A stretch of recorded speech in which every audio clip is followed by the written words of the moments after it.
This is my series Challenger versus Emerald, where I bring on a guest, compare their game in Challenger to a game in Emerald with the same champion. Today's guest is Pabu, and we'll be covering Elise. Pabu is a professional League of Legends player, peaked at 1600 LP on the EU West ranked ladder, and well known for solo killing Faker in a 1v1 tournament. Let's get into the details. Okay, Pabu, Elise, builds, items, runes, skill order. We're going to cover all that now. So at a high level, you know, with your champ identity, what stats are we looking for? What are we looking to build on this champion? We're pretty much just looking to contribute to your burst. Your champion's pretty useless if you're not lethal. So Lichbane is pretty, it's very naturally like synergistic with your champion. It procs on your spider Q, which is something I think is a bit unintuitive.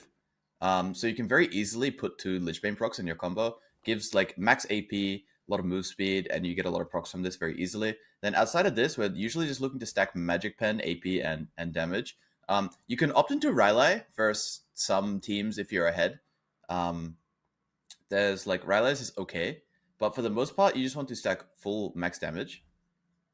It's like not it's not too complex. There's a couple good items. The really 3 good items are Lichbane, Stormsurge, and Shadow Flame. Build these pretty much always. The reason why Stormsurge is easier to build than Shadow Flame most of the time, I think Shadow Flame is a better item. Stormsurge is a bit more move speed and a bit less AP, but it's much easier to buy. The components of it, like what do you call it? The Shadow Flame has like a needlessly in it, which is really annoying to purchase. So Stormsurge is just very convenient to buy. And then there's a bit of a narrative that Elise is like a really early game champion, right? But they've moved a lot of her power into her spiderlings and her AP ratios instead of her. She used to be really like base damage, flat pen, right? And you just stack like haunting guys, sock shoes, just full magic pen. But now her AP ratio is actually really good. So death cap is like a really big multiplier on this champion as well. If you can get to death cap on like a reasonable timer, your champ scales really, really, really well. So that'll be like a 3rd item. Yeah, if possible. If you're in a position where you're coming out of base, like you bought your first 2 items and you can get another needlessly large rod, always slam it because death cap is just really, really good if you can hit it. All right, well, I have a bunch of questions here for you, Pabia. So talk about the Lichbane, like we're talking more about the build path. Actually, first, let's start off with the jungle pet. Yeah. Do we go red smite every single game, the red pet? Yeah, the most important thing is like lethality on this champion. Being a bit faster, 1, you get a bunch of MS from your items anyways, and 2, it's like you really just want the person that you hit in the head to die. That's the most important thing. So red smite is good. I like this. And then we're rushing Lichbane. You never get tier 2 boots. So I remember Sork Shoes rush was a big thing for Elise for a long time. Yeah. Your one is just to get Lichbane ASAP and you'll sit on tier 1 boots. Yep. I mean, I'll even skip tier 1 boots if it's not convenient for me. They're often pretty easy to buy, especially off of your first clear if you get a kill. But I think that it's not too important to get your boots. You really, like, boots aren't very good right now. They're just, like, kind of nerfed. And 2, as I said, like, your champ actually scales really well. You don't need to index into this, like, flat pen playstyle, just really end the game at 10 minutes. So I would rather just, like, get my item completes, because the AP item completes are really good. AP full items are super broken. Like, if you look at all of the passives on them, like on Lichbane, Stormsurge, Deathcap, they're all so much better than just having components. Okay, and what's your ideal first base then? What are you really looking for? So it looks like sometimes you go boots and then the wisp. You go dark seal. Do you build dark seal every single game? We'll start with that. I don't really buy darks, so I'm more concerned about getting to Lichbane first. I think this is super important. Like, so I will not delay for dark seal unless dark seal is super convenient for me. If it's super convenient to buy, I'll buy it. And then I was testing out Aether Wisp because I saw that it had like a really good win rate as like a first purchase. But I think it's much worse than Blasting Wand. I think Blasting Wand is better. So, yeah.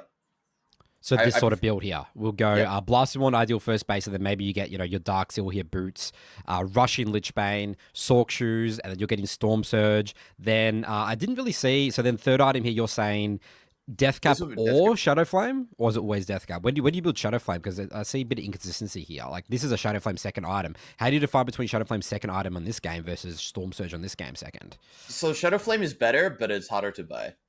So if you have to base on components, you'd rather base on like components and just like move towards Stormsurge because it's built of like smaller parts, right? But Stormsurge has like a really it's more expensive as an item, and it's more like it's harder to build components. So I would rather buy Stormsurge, but it's not always possible. And then on You mean you'd rather buy Shadow Flame? So yeah, I'd rather buy Shadow Flame. Yeah. Sorry, yeah. And then on 3, there's a couple branching decisions. Death Cap is generally better, but it's also harder to buy it than Stormsurge. Then Shadow Flame. It's more expensive than Shadow Flame even. So it's like if you can greed to Death Cap, it's good, but sometimes you just have to spend the money and buy your Shadow Flame and move on.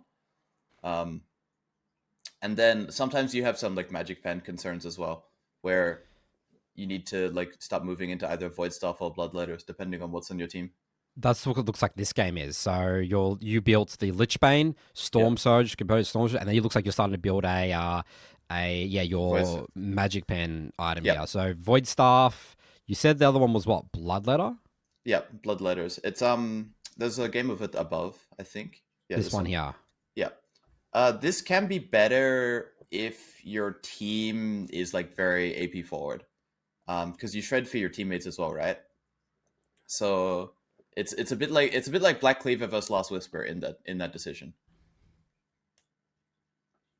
Okay. All right, well, let's see now. So it looks like a lot of these games here, Pabu, you're ending. We're barely getting to like 4th, 5th items. There's like 3 items, and then the game's basically over here. What are sort of the 4? I guess we can sort of just go into it here on the on Lolytics here. So let's go by sort of one by one. Let's sort of see if the community agrees with you on what to build here, Pabu. Okay, so interestingly, the most picked first item by far is Stormsurge. People are not agreeing with your Lichbane shenanigans here, Pabu. Only 18% of people are playing Lichbane, 71% are doing Stormsurge first item. I think Stormsurge is fine, but I think Lichbane's better. I just feel like you get so much mileage out of the Lichbane proc. It's really it's surprisingly good with your kit, is what I will say. It fits in really naturally in the way you play the champion. But then also Lichbane is what, plus 1.5% win rate on Stormsurge, which I think is pretty nifty. And then Liandry is plus 2% win rate on that, but it's also really low sample size. Yeah, super sample size, yeah. Okay, and then obviously the consensus is everyone's going Sork Shoes Rush. You wouldn't build any other boots, doesn't make sense, right? Yeah, pretty much never. And then most people are going Shadow Flame second. What's the idea here? Shadow Flame. I mean, you're never building Shadow Flame second, right? I mean, if I can, I will, but for the most part, it's mostly it's just too expensive. Okay, it's mostly Stormsurge. Yeah. But I mean, if you already have Stormsurge, then it makes sense to go Shadow Flame second, right? Like, but it is interesting that Lichbane on 2 has a better win rate than Stormsurge, considering Stormsurge is both much harder to purchase and more expensive. So theoretically, Shadow Flame on 2 should have a better win rate. But this indicates that it's not that good. That like Lichbane plus Stormsurge is like kind of just good. Are you ever building Mejai's? Like, I didn't really see any Mejai's upgrades. You said you were really that much of too much of a Dark Seal as well, right? So you're not really Mejai's champion. Why not? Are you going to die a lot? Like, what's the idea? I'm not going to die a lot necessarily, but I just really like the item completes. Like, they're so good. Delaying any of your item completes, I think, is just really, really sad. So I think if you get stuck, I don't know. The thing is, with Mejai's being 1150, it's like if I have a base where I have 1150, I might as well just buy a needlessly large rod, you know? And then be on my way towards one of my cool items. Instead of having just like the chance of griefing the game. Like, Mejai's is pretty OP, to be honest, but also, I don't know. Like, if I just get to like Death Cap, 2 minutes faster, I would prefer this than trying to play around Mejai. It's pretty easy not to die on Elise, to be honest, if you play conservatively enough, which is possible. Like, you have a lot of tools to not die. But I don't know. Death Cap is just such a massive spike as well. Okay. So Zhonya's, the community loves this Zhonya's item here. Pabu third, they're going that most, pick rate 20%. Then obviously Shadow Flame and a lot of the other components items you talk about. I didn't really see any Zhonya's in your build, Pabu. Do you just like doing damage with this champion? You don't think you shouldn't be dying anyway with this champion? I think Zhonya's is pretty garbage. Like, your champion has inbuilt Zhonya's Hourglass, You have like, I I don't know. It's very easy to just play around like repel and like you have so much ability to dodge things and to play around enemy damage and to escape situations that Zhonya just makes no sense. It's not you're not like a Lilia type champion where it's like useful in your combo. Like it doesn't align with your champ identity kind of whatsoever, to be honest. Why do you think people buy it? Why do people love this? I don't know. Like maybe they just see AP bruiser type champion and they think that, oh, I have to click forwards, therefore I need stopwatch. Like I need to be able to go golden, but it I don't know. It doesn't make any sense. It's I can't think of a natural time to use it because you always have things to do on Elise. Like you always have spells to use. It's like there's no like, oh, I put all my spells on cooldown. Let's buy some time. Downtime for big. Yeah, fight some time. That makes a lot of sense. Yeah, as you said, it just doesn't align with your champ identity at all, right? And I feel like you're just doing no damage. Like as you said, you're gonna be doing a million times more damage with Death Cup. Like it sounds like your build just sounds awesome, Pabu. Just Lichbane, Stormsurge, or Shadow Flame if you can. Yes, build Shadow Flame if you can. If you're just getting the components, Stormsurge is gonna be better there. Then you just get the Death Cap. If you need Magic Pen, go for it. You're just gonna be doing tons more damage, way more scary Elise. And at least third item Zhonya's, I'm like, this guy's gonna tickle me. Like I'm not that afraid. At least with like Death Cap or Void Staff or whatever is terrifying. Yeah, at least terrifying spider for sure. Yeah. Okay, that makes a lot of sense. You said you like to cook with Rylai's if you're against heavy items. First item, no one picks Rylai's. So yeah, it's not first item. It's usually second item. Second item. Okay. Yeah, if you're really strong and the only way you can lose the game is if they have like a bunch of like assassin type champions, like you're playing against like say it's like a Kali mid at jungle. This can be really powerful. I picked this up from Argadin. He like likes this on 2 in a lot of scenarios. And it's a surprisingly good stat line, and then also your spiderlings apply the slow, which can make this item pretty tough to play against sometimes. Melee champs really struggle, and you feel like you can just kite people and just like break people's ankles with the slow. Pretty much, yeah. If you're like 500 gold up on the game, like you're maybe 2 kills up on the game, and enemy team is just only assassins, like only these type of champions, they're like Kai'Sa, Akali, Zed, something kind of cringe like this, like it's very, very good. Okay, let's talk about your runes now here, Pabu. Is this the cookie cutter runes that you go every single game? Do you do any alterations? What's the go here? And let's talk about first is Dark Harvest is the main rune, right? Is this Red Tree the best to go for this? Yep. It's always red. I think Dark Harvest is also the best. I actually take this rune in competitive on Elise as well. And it sounds unintuitive, but Dark Harvest is so good for Elise's damage because it procs at a useful time, right? The way that Dark Harvest works is it activates whenever someone is below 50% HP. So you get your first Q off, which is max health damage, and then they drop into the range for it. So then Dark Harvest does damage. And then before you use your Spider Q, which is an execute, you've already had your rune deal damage, right? So it's in between your two, like your max health damage and your execute damage. So it just kind of fits very nicely with your combo. And I think that it's just like an average good rune in solo queue with like the chaos of solo queue. It's always pretty easy to stack up. Lots of stacks, yeah. Yep. But it also just makes a lot of sense with how your champion actually fights because it procs at a perfect time for you. It's after you've done your max health damage and before you do your execute. So it's kind of perfect Elise rune, to be honest. Okay, sudden impact is this? But I see a lot of Elises go cheap shots a lot of the time. Do you think sudden impact is way better? Sudden impact procs on Spider Q. Spider Q is technically a dash, so sudden impact is just much better than cheap shot as a rune if you have a way to proc it. So I believe is that because you're getting more Qs off? Is that because you're getting more Qs off than an E? Because cheap shot procs off your E, right? Yeah, I mean, just the number on sudden impact is just twice as big as the number on cheap shot. So, yeah, it's just way more damage. 6 cents.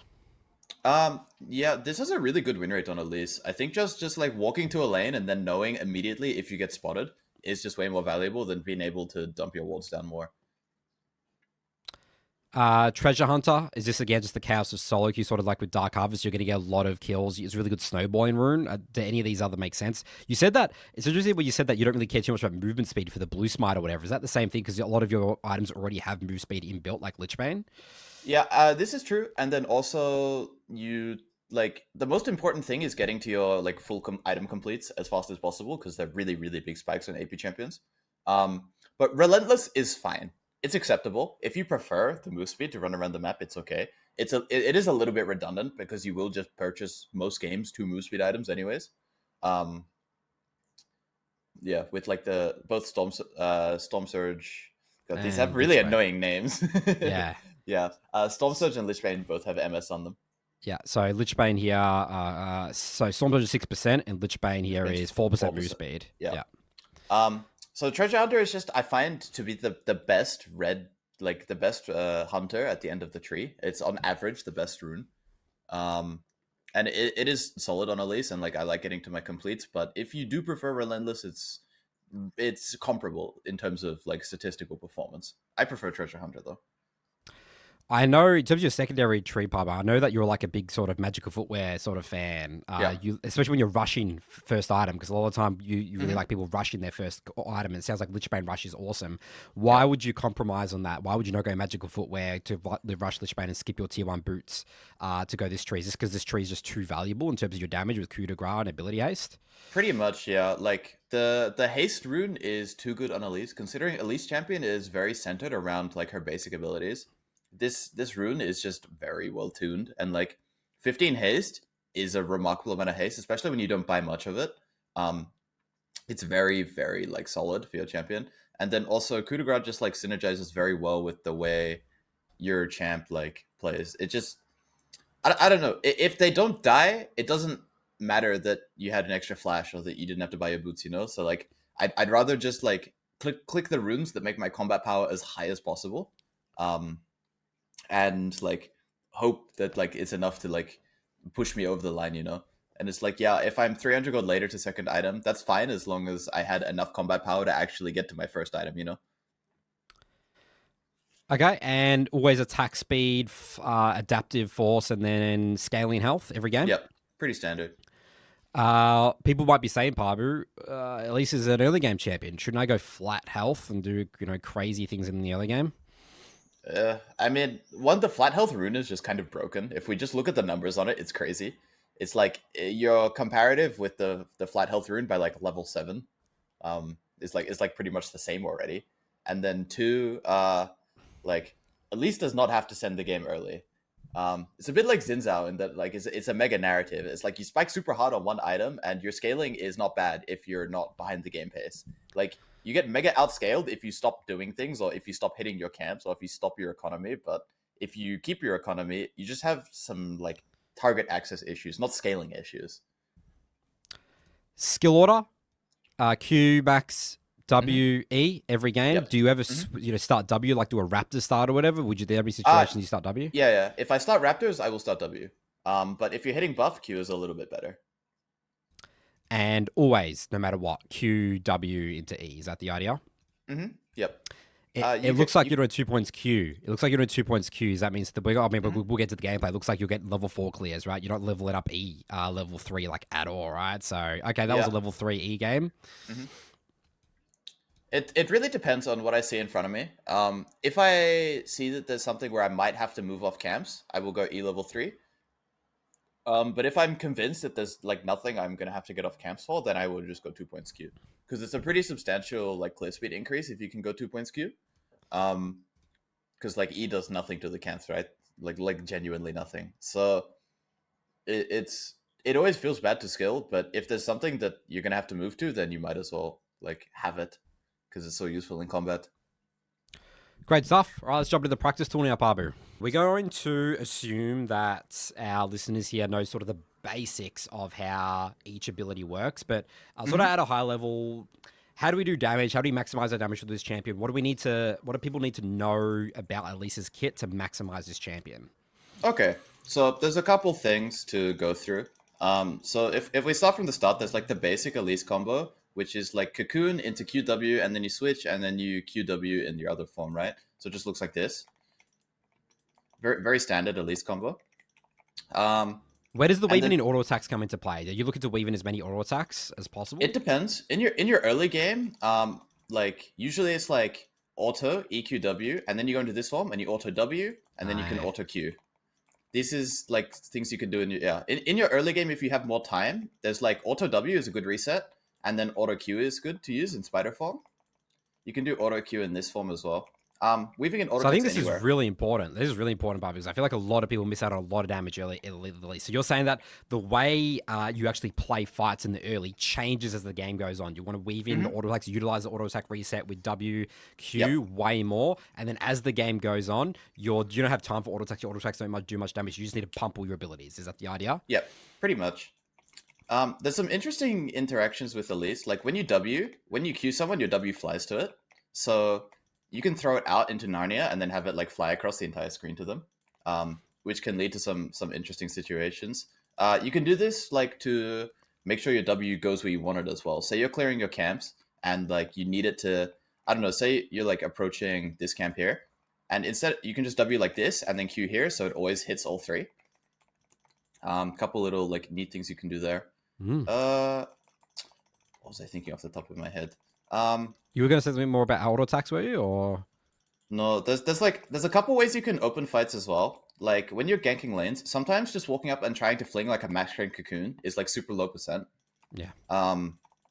So walking at people and just opening with repel can be good. Then you just auto W, auto Q, and then once they're out of range, you can go into this form, QW, and then you can hit like a much easier cocoon once you're in close range.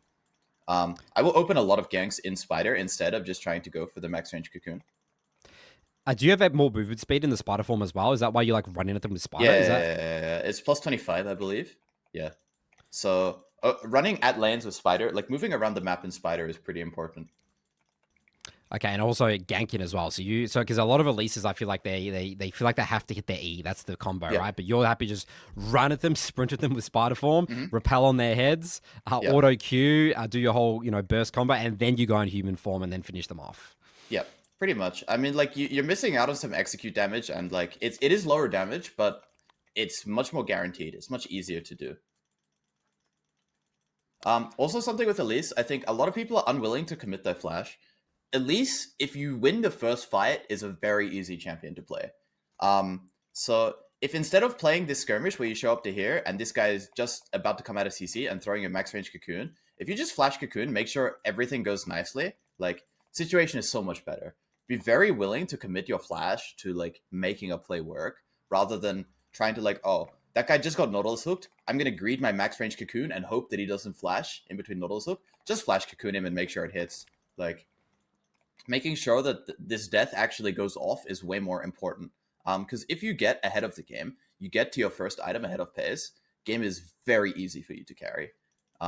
So committing into these situations is like very, very important, I feel. I see. So don't hold your flash for like defensive or whatever, or the perfect. Use it aggressively, get the fight going, get that first kill so you can still able to get your first item. Really important concept. Okay, very interesting. Yeah, I like there's that. a couple other interesting mechanics here as well. Like you can do this. Wait, hold on. Let me think about the way to. It's a bit inconsistent, but there's a range spider order you can do here, where if you... Oh, I need to turn this off. Okay. You see this? If you issue the auto attack command and then turn into spider form, it will like send your spiders at someone from range. So you start this, and then so what did you do? You click them and then click R very quickly. So I see. It's click first and then click R, and you do a range spider auto. Yeah, it's like 1, you do extra damage and you heal in this form, and 2, it sends your spiders at them, which can be useful in some scenarios. I also, hold on, I need to go figure this out. I'm not sure. This might, does switching form give you Lichbane? No, it does not. Okay. But this does, so this order does a little bit of extra damage, which is like something neat to consider. It's a bit inconsistent. Sometimes it goes off, sometimes it doesn't. But for the most part, it goes off if you just like click and then switch. And then the spiders will often sometimes like last hit a free kill for you or something. Your spiders do a lot of damage. I see. So it's a big part of your damage. Yeah. Yeah. So it's a like a little strange bug. There's a couple other cool, interesting mechanics. Like your Q is a pretty long range dash. If you look at the range of this, it's like it actually takes you pretty far. And it doesn't go on cooldown if the unit dies before you use it. Sorry, before you get there. So you can Q smite to like kind of jump forwards at things, which is a little like unintuitive, but it's like a dash, and then your Q is still ready to go off. I think it's in the vault that we have. but it's like it is a dash, and you can smite the thing that you use it on before you get there. And if your Q doesn't actually go off, it doesn't go on cooldown, even though it will make you dash. Okay. Any other tips? Anything else people need to know with Elise? Pabu? I think with the Lichbane, I think you can often it's smart to like Q auto a bit like Nidalee. You keep playing this, and then you play for another Lichbane auto, and then you can go into here, have another Lichbane auto W for another one. You can take your fights a little bit slower with this item if needed, and just like really make sure you're getting all your procs out. You don't have to play for all of them as long as you get one off of Q auto, and then you get another off of auto W. I think you're okay. That's probably what you're trying to get at minimum. But if you are in a situation where you have the time, you can greed like a lot of Lichbane procs pretty easily. Yeah, that's about it. Great. All right, Pabu. Now, what we've learned so far, let's jump into your game in high-elo EU West, and let's see all this in action. Sure. If you're enjoying this video on how to play Elise and want to learn more about how to climb ranked, head over to our free school community. We've got a bunch of courses, a climbing masterclass, tier list, a vibrant community. And if you really want to speed up the rate of your improvement, we have our academy programs over at weteachleague. Both of those links will be in the description below. Now let's head back to Pabu and Elise. So let's start, Pabu, with, at a high level, again, Elise champ identity. How do you win games with Elise? What are you thinking about maybe when it comes to sort of team comps? What are you looking for? What does a great game with Elise look like? Let's sort of cover some things at a high level first. Honestly, I think it doesn't get much better of a draft than what I have on my team. I have 3 like strong 80 laners. I have CC in both of my side lanes to play on. And these are the main things we're looking for. We're looking for champions that make people stand still, so Cocoon is easy to land. We're looking for big AD threats, so the enemy has no MR. And just kind of general volatility. I have 3 lanes that like to trade in this game. Jace likes to trade, Renekton likes to trade, and Lucian likes to trade. So I'm very, very happy going into this lobby. This is like kind of the ideal Elise game.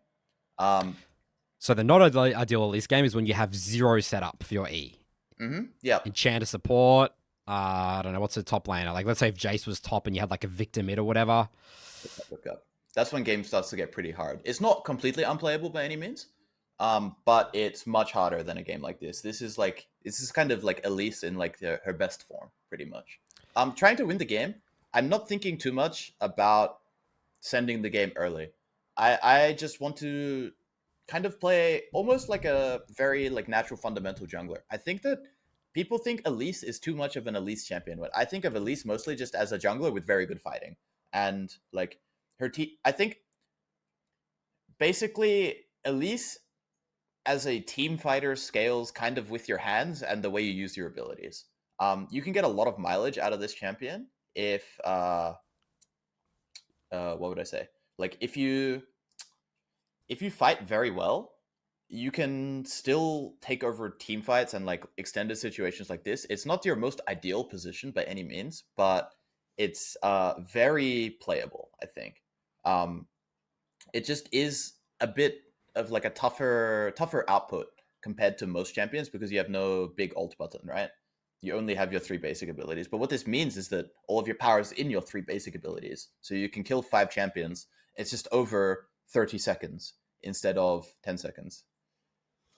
I see. So you're looking to really utilize your fighting, but in a specific way where extended fights, going in and out with multiple ability rotations. Because I mean, in a 30-second fight, you probably do 3 or 4 rotations, right? Of like, especially in the later stage of the game. Okay, I see. And it's sort of being annoying going in and out. Yeah. Playing around kind of like your big rotation is very important. Like pretty much Cocoon is like power for Elise. No Cocoon is like weakness for Elise. And sort of talking again about draft and that, is it at least like a first pick, blind pick champion? Like, are you looking to pick it in just certain games? Like, again, you just won't pick it in those games where you just don't have any setup from your laners? Like, how important is it when it comes to the drafting with this champion? It definitely is a lot better in like an Elise game spot, but it's not that bad in like a not Elise game spot. There's a little bug with the Elise right now, by the way, where her W is not like active when you first initially cast it. So it's very annoying to kill the little golems there because you throw out your W and it doesn't hit them straight away. So something's weird with this patch. This is why I've been throwing my W to side. I throw my W to side pretty much always just to confirm it and make it nice. But you'll see here when I throw my second one, it doesn't work properly here. It's super consistent. I noticed this, but you see, I throw my W here. Yeah. It's like really weird. I'm not sure what the issue is, what the Riot Games has done here. But it makes clearing that specific camp annoying. For other camps, it's pretty unimpactful. You see here, my W, it just walked through the entire camp. What? Look. Yeah, it should splash immediately when I cast it, right? But it just walks through the entire camp. So it's only for jungle camps. For champions right now, it works perfectly fine. But for jungle camps, it's like not active for like 1 second after you cast it. I see. Okay, so yeah, I'm going to ask you about the clearing campsing in general, how to clear camps quickly. So let's now talk about this game here, Pabu. What are you thinking about specifically this game? So, you know, you already talked about you like playing with champs with CC. You know, you said both top and bot have good setup for you, right, with the Poppy and Renekton. So how do you choose? What are we thinking about here, level 1? In this game, I know I can play her on top whenever. I don't feel urgent about it, though. Bot lane looks urgent to me. Bot lane is like mega burger flip. Like there's gonna be so much fighting down there that if I don't go bot side, it's like Tristana vs Lucian is already like mega burger flip, and then enemy is like Zoe Poppy. It's like also like support champions that send the game at like level 2. So if I'm not pathing bot lane, I think that like game will just explode if I go top side. I know I can play one item. I can walk top with Renekton and dive this guy. You know. I'm in no rush to go there. Like, it's Yorick at the end of the day. Like, he's not going to end the game in the first 5 minutes. But my bot lane might be completely over in the first 5 minutes if I don't go there. So I see. So you're giving them 0 win condition, as you might say. I can always play for top. Their only sort of win condition here is going to be through bots. So I'm going to sort of prevent them doing that. Yep, pretty much. Okay. Talking about level 1, so we talk about Red Smart. You don't need health potion this champion. No, you clear pretty much full HP. Your first 2 camps, you look a little bit low, but that's because you need to tank for your spiderlings. Because they die very quickly. But after you hit level 3, you don't have to tank for your spiderlings as much anymore. And you just hit full HP off this. So you don't need your potion. You can take it. If you think you're going to be matched by a strong early game jungler, potion is fine. Like if you're like, okay, top lane is on versus Sion, my bot lane is something like this game, and enemies playing, I don't know, like a Rek'Sai or something, or just something that you think is just gonna like fight you on bot lane, and you're concerned that you won't win it convincingly. You can buy health pot. It's fine. It's not gonna ruin your base or anything, but it's just not necessary on your champion to be full HP at the end of your clear. Is there a specific location you like to walk level 1, Pabu? I mean, I always try and take this bush in pretty much all of my games. This bush, yeah, you're talking about? Yeah. Why is that? Because if you have this bush, it's very hard for enemy to walk up and place their raptor ward. It's just entire enemy team spawns in, so we get a bit cooked here. I guess I could have thought about this, to be honest, because they have Zoe champion, like Zoe support. It's pretty reasonable that they sprint around the bubble level 1 and look for some cheese.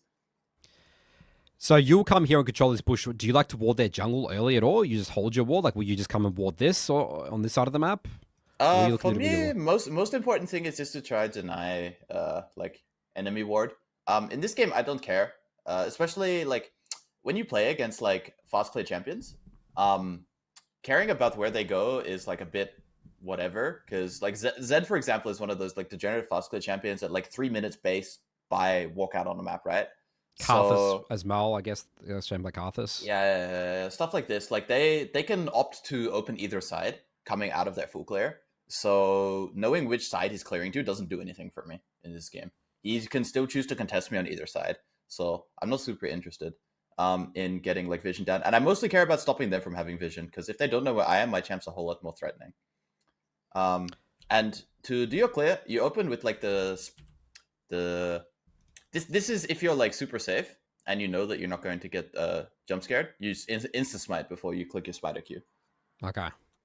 And that's because your Q works, the lower HP they are, the more damage your spider Q jump thing does. Yeah. What else do people need to know for clearing their camps here, Pabu? So it looks like you auto attack Q, but on the buff you started instantly with a Q. So you're looking to start camps with auto attack Q on the big buff. So the big camps. Yeah, I mean we open with auto Q. For the first buff, I really just want to get into Spider ASAP. And start putting this Q on cooldown. But for most camps, it's always auto Q if we can. It's not super necessary though. Like I think I'll probably just Q this and move on. Yeah, you just Q it. Okay. W auto W. You can. It's pretty much just like weaving in auto attacks everywhere is good if possible. And for this camp, you should auto all the little ones once. So this is where you go 2 points Q, and we're just looking to full clear here. So this is where. So why do you not see anything here level 3 here, Pabu? You said that it's more opportunistic to level up your E level 3.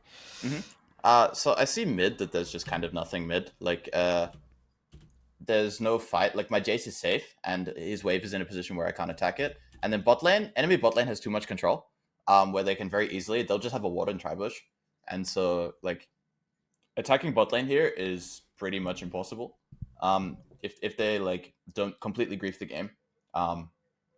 Like they just see me too early for me to reasonably walk with them. I guess I could skill E and then commit for like the wraparound, right? And go behind. But this I feel like it's a lot of people feel like this is your champ identity. It's like, come on, Pabu, I'm Elise. I got a level 3 gank. Like they pushed up, we got to go gank this. It's one like Zed will finish his full clear by the time I get to that tribush because he finishes in 3 minutes, and it's like he's pretty much matching me. And then 2, this I hate doing this walk. Like I will be back on my camps at like 3 minutes and 50 seconds. Like 3 minutes, I don't know. It's just so spooky. Like even if I get a kill here, if I lose condition, Zed walks into my jungle, pushes me off camps, game instantly ends. So like it's so much. It's a very burger situation here to like I don't know. It's just it's a mega flip to go bot lane right now. When there's like I'm not pressured to do this. I can buy my Lichbane and run around like a psychopath at that point in the game if I want to, you know. But right now it's like it's not super high like EV and it's not needed. Okay, you were going to say something. We'll go back to clearing now because we're obviously committed to the clear here. Just making sure we learn how to clear all our camps. You were going to say something as we were walking towards the wolf camp. So a bit like Neferi, you can leave your spiderlings on a camp to do the end of it. So if you go back to when I do, I think it's red buff. At the end of red buff, you see here that I leave my spiderlings on it, and they'll just like keep proccing jungle pet and finish it off. Yeah. Yeah, I see. Yeah. So you can leave your spiders on it too. Like, you know, if they put it below like what 58 HP, I believe it is early game. That'll be 2 more jungle pet procs and then it will die. So you can just leave them until it goes below like 58, and then camp will die. So you like to order the little wolves as well, a little bit, Yep. And then is that so they can all die perfectly? Pretty much, yeah. Hold your W and your abilities for the Gromp. You always skip blue. You do Gromp for a more efficient second respawn clear. Yep, and then it also just gives me like flexibility coming out of this clear, right? I can choose whether I like open towards mid or if I open towards bot.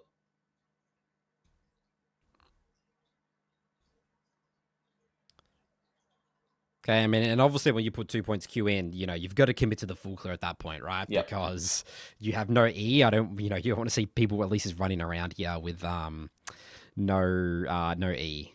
Okay, bot's fighting chaotic, just as you anticipated here, Pabu. Yeah. And you're running at them spider form. This is again your mindset for ganking. You're not even going human form here.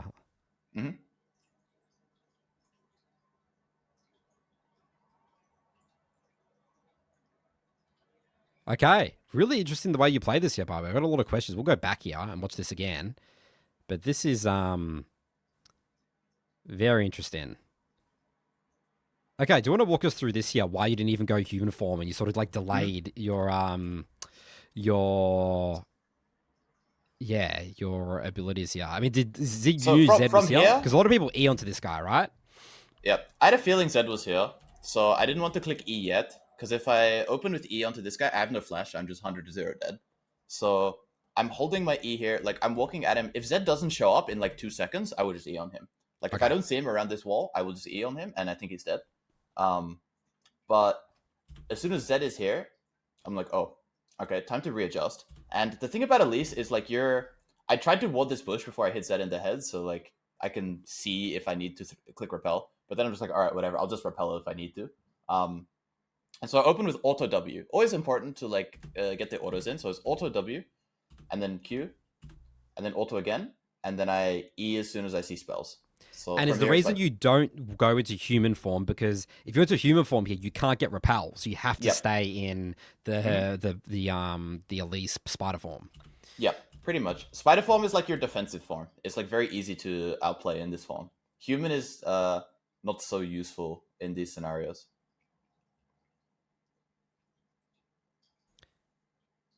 And good movement. And that's sort of like the kiting in and out movement that you're talking about. You pop your abilities, you run away, you wait for another rotation.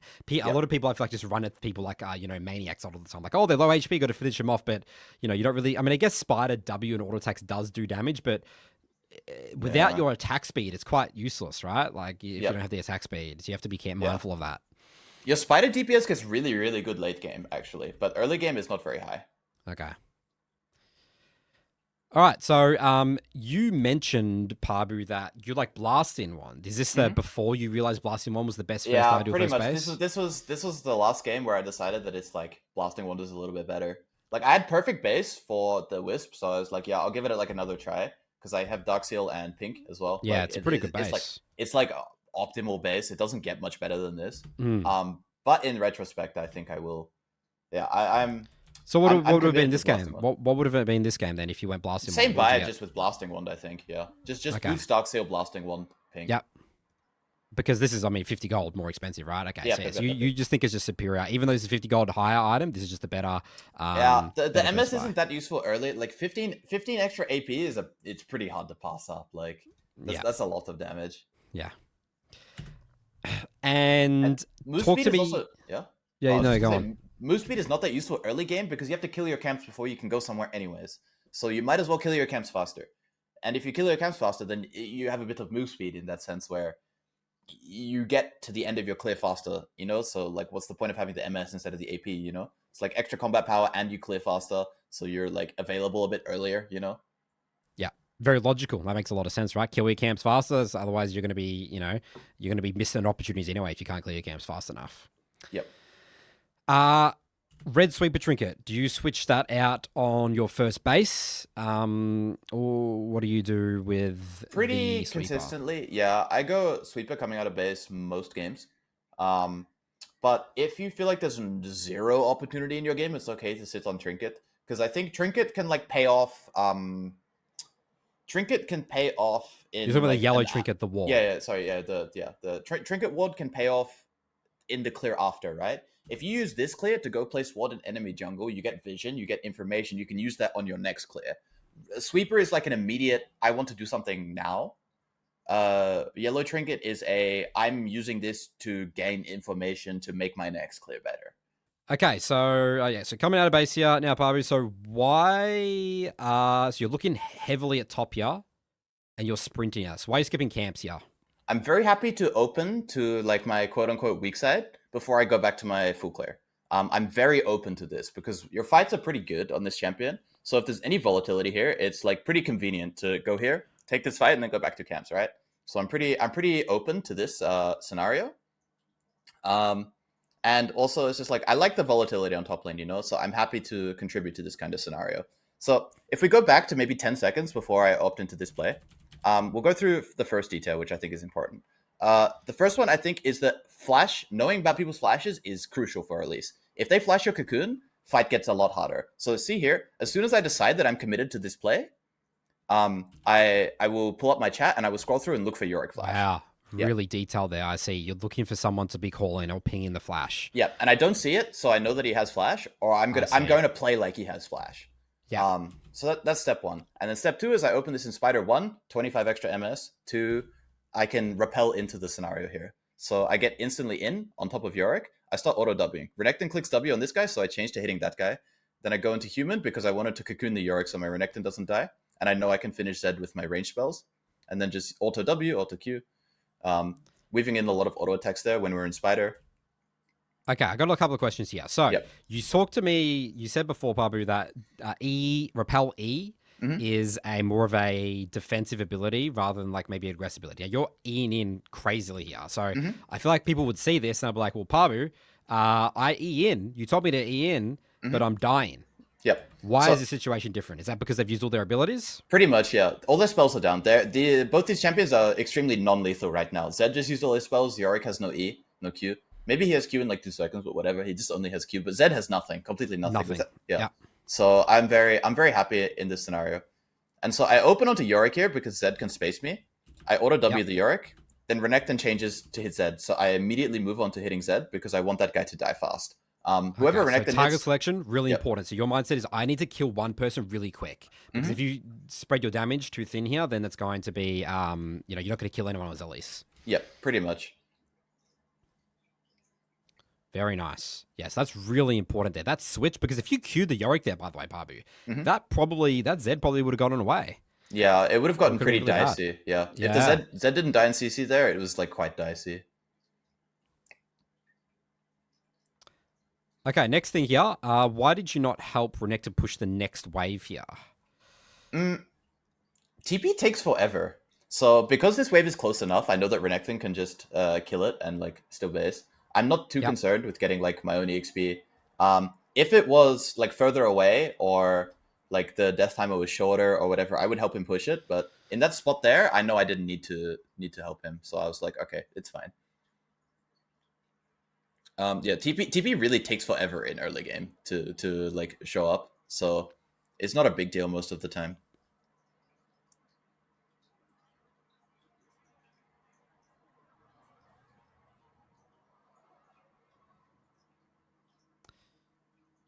Okay, so constantly using F keys, collecting information. You're always looking for volatility, it seems, Pabu. Hmm. So you're skipping camps or when you see chaos, when people are heavy trading.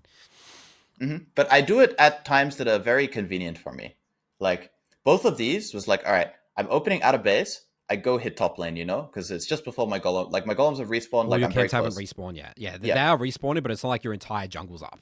yeah, pretty much. And it's just like the side where it's convenient for me. And then here it's like I'm finishing Raptors. Mid is fighting heavy. I can move to this and like spend a bit of time, but not a huge amount of time. Right? It's not a big commitment for me. I'm always very happy to do things like the path selection is pretty important on Elise because you want to still have economy while also being able to move to these opportunities, right? And so it's been So when you like, say economy, your camps are off the map. yeah, pretty much.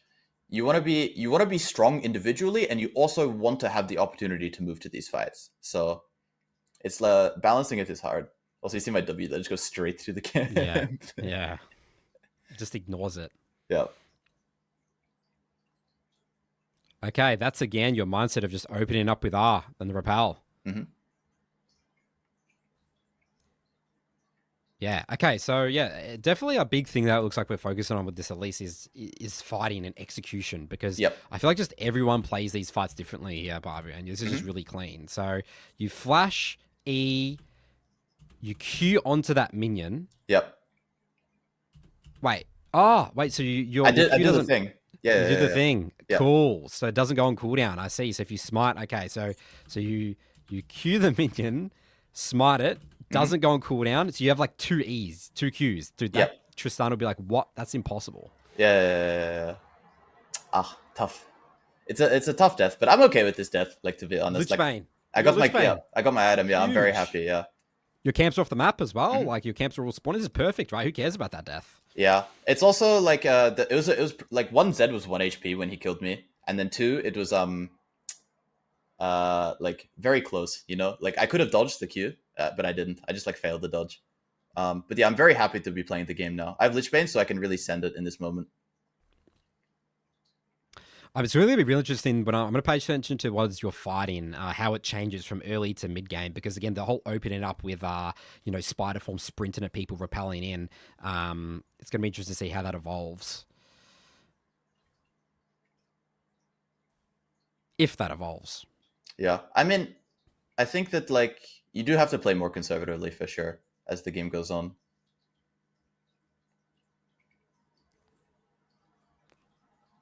There's so much volatility in this game. It's a very like happy game for Elise. Just being able to move to all of these lanes.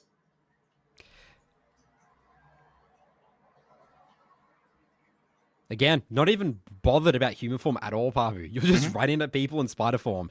And I feel like what a lot of people will do... Actually, first let's talk about the execution here, Violet. So you see the ward here, and why do you back off here? Is that because Yorick is in a defensive position here, and then he walks back into the bush, and you're hugging the wall here?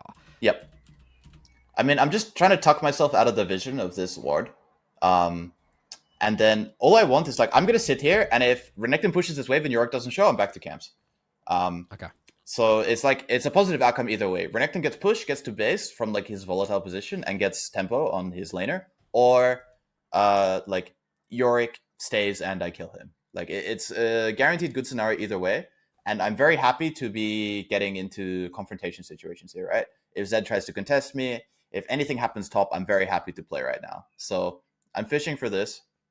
And then if nothing happens, I'll just quickly go back to camps. But it's like, it's a tough position for Yorick. I know he's no TP, and if he accepts like just like a bad base and like a behind tempo, because like he's winning lane for the most part when I'm not there, so he would feel really bad if that he has to base. So it's like a good like flip that he will like try and find something there.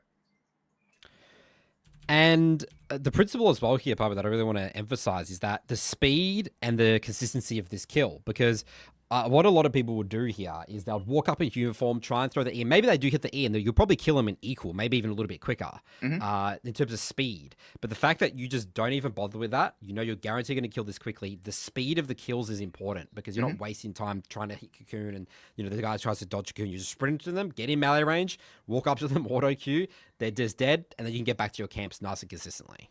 Yep. Yeah. Spider is also just like, you just run so fast when you're in this form, to be honest.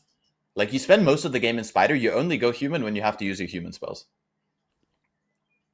That's a good principle. That makes a lot of sense. You see here that I also hold my W for my Lichbane proc when I clear this camp. Let's have a look at that. So you hold your W for your Lichbane proc. I see. So you go I Q, you get your Lichbane proc, you Q W. I Q to put this on cooldown because I know that it'll be... So then I auto... Yeah. I put Spider Q on cooldown because it's my next Lichbane proc after. So I see. So this is Lichbane proc here, and then it's up in 5 seconds. Lichbane's what, 2.5 seconds. So then I auto W here, and then Q will be back up for Lichbane. So you're spacing it out. You're thinking about... So the Lichbane cooldown's 2.5 seconds. You sort of space out. It's actually... So you think it's actually worth to space out your abilities for the Lichbane proc. When you're hitting camps? Yeah, for sure. Okay. I wouldn't care about it like too much, but if you have like a little bit of brain power for it, it's like fine. You won't lose that much if you like aren't doing it like perfectly.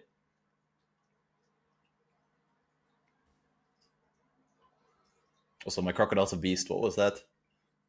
It's the classic Renekton, you know, solo killing the jungler. There's so many reviews that I do in Jungle Academy, Pabu, where you're ganking the Renekton, he has ult, he turns, he kills you. He's on like 20% HP, you're full HP, he's one-shots you. Yeah. All right, so you're quite fed here, Pabu. You're 6-1. I mean, we're getting a lot of good freebies here this game. What are we thinking about now? How do we close out this game from your perspective? It's very similar to the way I approached the Xin Zhao, where I don't want to give him a side of the map. So this is why you don't do grubs, because a lot of people do grubs here, Pabu. It's like, oh, the jungler's dead. You know, well, let's just do grubs. Why do you not do grubs here? This is shocking to me. Yep. So I ate this. One, this gives me vision on the camp for the most part. And then two, like I showed on this wall top side that was just in the bush, and now I will cross to bot side. So they think I'm committed to top side, and bot side is like super free for me to move to now. So you're matching them. You're not giving them any options. You don't want to lose your bot camps with grubs. It's not worth in your eyes. Yeah, or lose my bot lane. Like I want my bot lane to be... Your bot lane die. Okay, yeah. You don't even want your bot lane to die. So I'm very down to open into anything like skirmish heavy down here. My bot lane ends up playing the 2v3. Chill.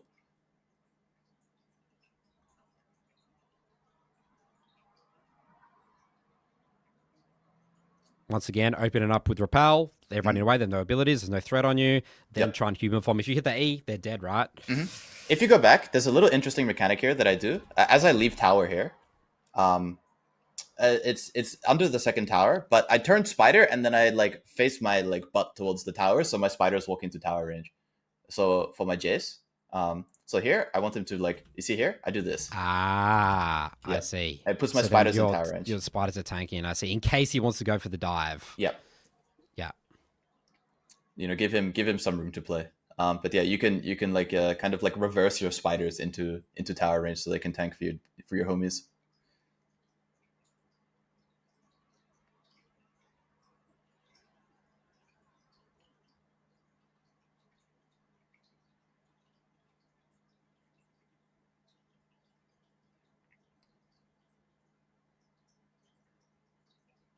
Holding your abilities in case they fight. Mm-hmm. This is a good example of why your champion's so good with setup right there. Really like the holding abilities there, Pabu, not on the camp. You're sort of waiting for them to fight. Mm-hmm. It's always like there's a lot of like patience that comes with Elise, I think. It's like just being ready to hit when the opportunity is good. There's a lot of capitalize, right? Because it's like it's when people walk into your effective range that you're really strong. If you're throwing max range cocoon, if you're really trying to push this kind of stuff like super hard, it can get really tough to play the game. And I guess people's mindset is that like, oh, well, Pabu Elise's ability is a quite short cooldown. I could just throw him out. It's fine. I could throw my W on the camp there, maybe hold my E. But your mindset is like, okay, I'm just going to every second counts that I'm, not using that ability to kill people. I got to make sure I hit in their abilities on them. Mm-hmm. Yeah. It's a bit like Talia in that sense, where Talia W isn't actually that long of a cooldown, but if it's not ready when you need it, you lose the game. Yes, exactly right. Yeah. You lose, exactly right. You lose the game. Like if you're, it's game changing, that one ability. Yeah. So it's just very important that like everything's ready when you need it.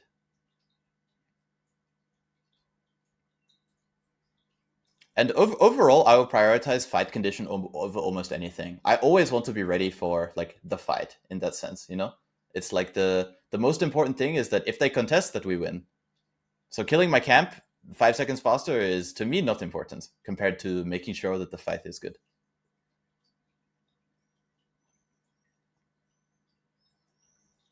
Okay, so this is where sweep is really important, right? Where you can able to sweep to control areas and that to make sure you're not on wards. Hey, so what are your mindset? What if you're spotted on a ward here? What do you do? So my mindset here was I have $1 million in my bank balance, so I want to base. So from here, I wanted to let my bot lane like be comfortable before I go to base. Because I want to open to top camps at a base, right? And I want to path down into bot. So before I open to top camps, I don't want my top lane to be vulnerable. So I want to give them space to push out, have some control down, get their wards down. So I come and sit here, and then this just ends up being free kill, right? But my mindset here was not to kill enemy bot lane. My mindset here was to allow my bot lane to play so that I have like free time topside. So it just so happens that there was no wards, and so I was able to walk into you. Mm-hmm. And you're saying that by clearing wards, that helps your bot lane go safe because the enemy bot lane's playing safe. So you're just happy to clear wards there and then open back to top side. Is that what you're sort of saying? Pretty Clearing much. wards is what release pressure. Now, I guess a lot of people don't think that way. They think if I go and gank something and it's warded, that's bad. Like that's just straight up bad. Like I don't get a kill, I don't gank. But you're happy to just show clear vision, go to the other side of the map, and that's a lot of pressure in your mind. Mm-hmm. Yeah, it gives me time to be on the other side of the map. Because my bot lane's super volatile, and so like if they don't have this pressure, this like, oh, now enemy bot lane can't see anything, my bot lane can die very easily.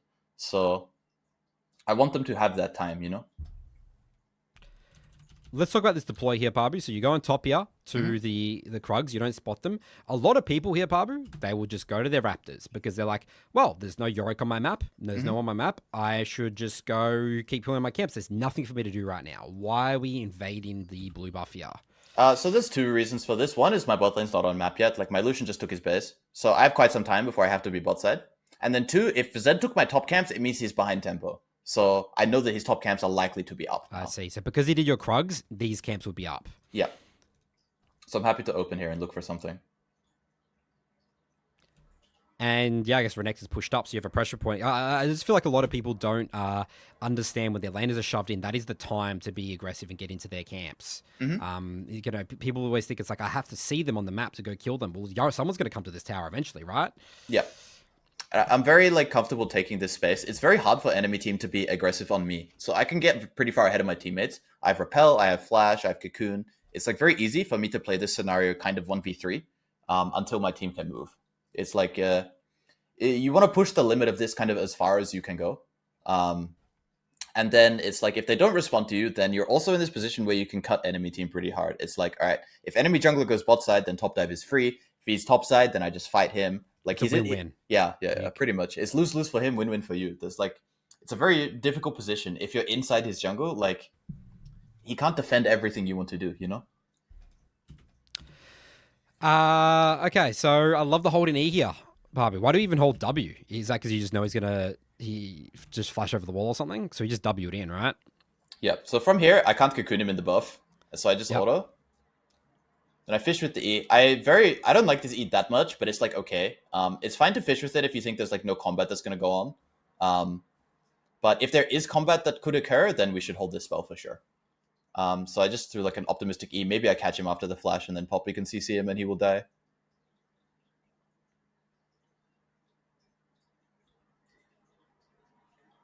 But yeah, I'm pretty happy with this sequence. Push him out of topside fully.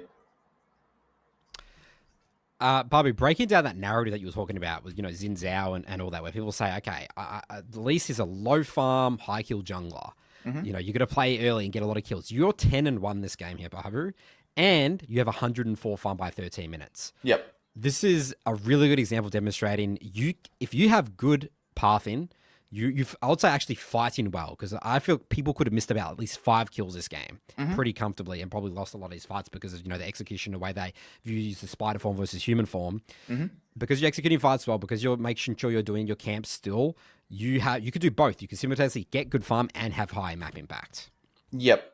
I mean, it's just on average not great to like skip all your camps. It's like very unreliable for the game, you know? Like if you win these scenarios, it's not like kind of guaranteed that it did how would I say? That like I don't know, it's if you play for your economy, it's consistently good, right? You will always be in a position of strength to influence. I play this fight pretty badly. Well, the good thing that I want to talk about here, Babu, is that you almost killed this guy without your auto attack Q, even without hitting Cocoon, right? Yep. Like, that's insane how strong this damage. People think that the only way to kill people was with Cocoon, but you can literally kill people without Cocoon. Yeah, especially, you see I get like 2 Lichbane procs, right? I E onto him, I auto W, and then I'm waiting. You spaced it out. Yeah, so I'm... you space out your Lichbane procs again. So a lot of people just use all their abilities. So this is really important. So you walk up, auto W, that's your Lichbane proc, and then you just wait 2.5 seconds. There's the Q.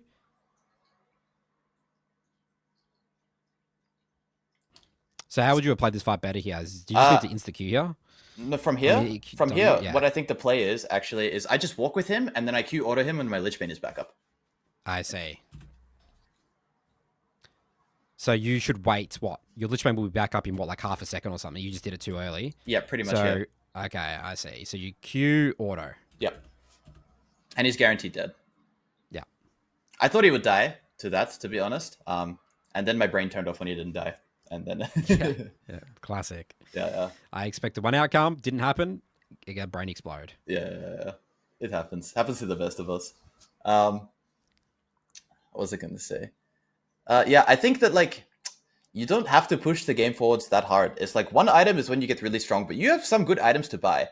And your scaling is not bad. Elise has been rebalanced around having a lot of scaling in her kit these days. She does a lot of damage. Especially the no Zhonya's build. Especially when you go death cap. I feel like you're like insanely strong AP. Like you can one shot anyone if you go the like as you said, the Lichbane, Shadow Flame, all Stormsurge into death cap. Like you'll be fine. You'll scale fine. Yeah. It's you run into some target access issues towards the end, like the later game, but you can kind of work around this with gameplay, right? It's very similar to like Graves or like very similar to Graves actually, where his numbers are good late game. It's he as a champion has issues in the late game, but with gameplay you can like sit in bushes, take control of jungle, make them walk into you, force them to play into the scenarios that are good for you, and then from there it's very easy to like apply like your good damage. See here how much like DPS this champion does. Completely one-shot camps at this point. Like, if you'd never drop your economy, you can, like, keep it up pretty high. Your clear is very fast on this champion, to be honest, if you're not behind. If you're behind, it gets very slow. But, like, objectives, completely one-shot, I think. Like, 2 items Elise, I don't think there's anything faster on these camps, Wow.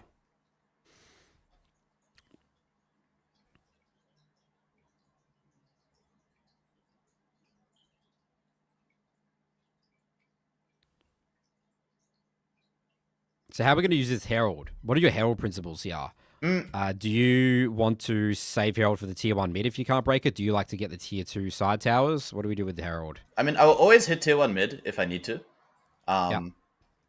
And then if tier 1 mid is easy to break without it, then I would try to save it for tier 2. But if there's any struggle killing mid, then I'll just use it on mid. Yeah. And that's because mid tier 1's the most important tower to break in the map because you need access to both sides of the map. Yep. And it gives you a lot of room, breathing room. And the mid priority is so important with minion waves.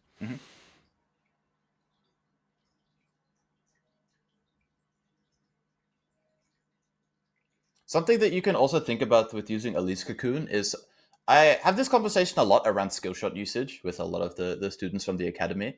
And there are moments where people's movement is forced. Movement or just like their position. So either one, they have an ability that just like when they use it, you'll be able to cocoon them at the end of it. For that one, it was Akali ult, right? Oh my Christ. So here, so here Akali goes on my Jace, right? And she's always going to use her R2 to kill Jace. You're clicking forward, I see. So you're literally clicking forward here, anticipating this. Yep. And then I know that as soon as I see the R2, I can hit this cocoon guaranteed. I see. Yeah. So there's moments in fights where people's movement is forced, and like that is like abilities is a great one, right? You can always like respond to abilities with your skill shots. And another one is just also waiting until like people will try and dodge initially when they see you, right? But if you just wait until like they only really have one place to walk and just hold it a bit, this one is a great example of my skill shot use. Oh Christ! I guess it didn't matter at the end of the day. But you said, Pabu, happens to the best of us. Yes. I think that you can really wait until people are. If you're walking to gank someone, when you get in cocoon range, people will try and dodge, right? But if you wait 2 seconds, their available movement line becomes kind of smaller, right? Because they do need to run towards the out direction at some point, right? So you can often just kind of wait and be a bit more patient until there's a moment where they have to move in a certain way. I think I have another really good clip of this at some point that we can pull up after this. But there's like I have one in my mind. I'll see if I can find it.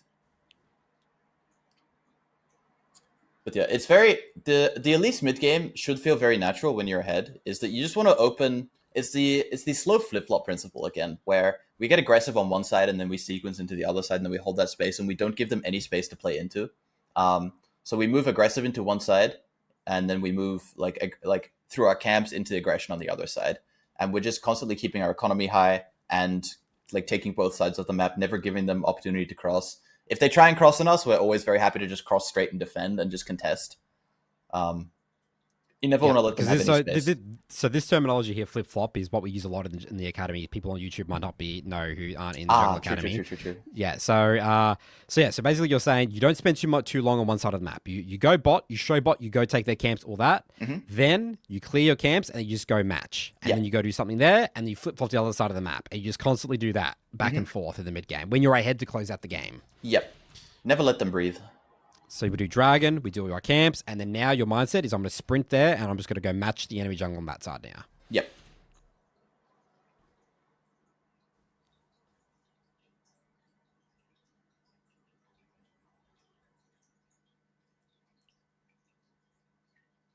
Yeah, game is pretty tough for enemy from here. It's pretty cooked. You're probably going to buy Death Cap flat out. So you don't even care about, this is again, not going to care about Mejai's here, Pabu. I'm getting Death Cap. That's way bigger spike than me than Mejai's, even though I have 10 Dark Steel stacks. And this is, again, the flip-flop, right? So we did all that. We took all these camps. Now we go to his bot side. Yep. And then now I assume where you're going to deploy. I mean, where would you deploy? So I guess your top camps are up now. Where do you deploy now? Because you sort of don't really have any camps to take anymore. There's nothing on bot lane for me. Might as well just open out to top side. All the game is progressed through top side right now. And then also, Atakan's 1 minute 20. So I go deal with top side and then I can commit into bot side here. Yeah, it's just kind of natural. I also knew that like no one was on bot wave, so I knew bot wave would die. Before, like you see how far Renekton is away. This is kind of like a dead moment in the game though. There's nothing to do here, Nothing really. to do, yeah. I'm just kind of waiting for objectives to spawn. It's a little early to push the game. Right, let's look at the execution here. So you don't start with spider form here, Pabu. Mm-hmm. So you want to explain that, because people will be quite confused here, Pabu, because you're like, well, every time you guys have been talking a lot about starting with spider forms. What's the idea? Is that because he's a scary melee champ, you sort of need to kite him with range here? Not necessarily. It's just the spider form I was opening into a lot of scenarios where people are low HP or they had used all their spells. Yeah. So this one is like full HP scenario, and he hasn't used all his spells. So I'm a bit like, I'm not just trying to instantly get into melee range here. I'd rather get him a bit lower first before I move into this. Dude, you do damage. And you can't do that with Zhonya's, Pabu. Pretty much, yeah, you for sure. You cannot do that with Zhonya's. That is a great example of the champ identity. Who cares about Zhonya's? Get your goddamn death cap and one-shot people. Yep. Also, something interesting there was that my Elise Q took me over the Yorick wall. It's like a little dash, and like you can use it to move over some things like this sometimes, like Yorick W, Jarvan ult, even small, like some of the smaller walls on the Rift you can at least queue over as well, which is really weird. It's very unintuitive. Also, Elise, I think, has to be the fastest tower taking champ in the game, I swear. With Lichbane and like this point in the game, you do so much damage to structures, it's crazy. Yeah, let's look how much damage an auto attack is doing with Lichbane, right? So, but you won't be able to proc Lichbane here, I guess. I'll go hit these. 435, 308. Yeah, here. And then this is, now this is where you get those procs. That's insane. Yeah, you literally melt towers. Mm-hmm. Yeah, if you can attack like a side lane in the mid game and then just go hit the tier 2 with your top laner, you kill it in one wave, guaranteed. I see. All right, now you just farm it in their base. Okay, good stuff here, Pabu. So yeah, so then, we end this game, 17-2. Again, 170 farm by 20 minutes. Applying all the principles here. You're talking about really valuing your economy. Yep. You're pressuring your team when you're really happy to play on your Lichbane spike, your Lichbane, and then your second, third item. You're very comfortable to scale. You feel like you don't need to force things. It seems like the fight execution is really important, because I feel like if you miss a lot of these kills, this game will look a lot different. Mm-hmm. Yeah. Something else to note as well is that I think a lot of players, when they get ahead, they send the game really hard and they stop hitting their camps. Especially on these narrative champions like Elise, Sinzao, this type of thing, where it's like considered an idea that, we have to, go end the game right now. You're a ganking jungler. Yeah, you're a ganking jungler. Pretty much, you gotta keep killing people. Yeah, pretty much. But the slow flip-flop idea of aggressive in one side and then sequence into the other side, aggressive in the other side, is very important, because if you do this, you will never lose agency inside of the game. If you start sending the game always looking for kills and then you don't get kills for 2 minutes, your game will get much harder very quickly. But if you play like this, you will apply pressure and continue keeping your economy high, so you have agency throughout the entire game. Great. Okay, Pabu, let's go find that clip that you were talking about. Of course. Okay, break this down for us here, Pabu. All right, so I think skill shots are super important for Elise, right? Like landing your cocoon is super important in a lot of your fights. And so something I see a lot of players do is they will get like kind of way too eager to throw their cocoon. And I think often you should really wait for a moment where it's easy to hit. And this is like a perfect example of how you should never feel pressured to throw it out fast. So here, I'm just waiting. I'm waiting. He uses his E, and then he finishes his E. He's always going to auto-attack me after that. So I know it's just like waiting until like the perfect moment where they're... Until they stand still or use an ability. Yep. Pretty much. And so he's trying to dodge. He keeps dodging for so long, and I just wait. I just let him dodge, I give him like all this time. It's just like, okay, just dodge. Just dodge. I will wait for you to stand still. Like, I am pressured to use it because he will kill me at some point if I don't use it.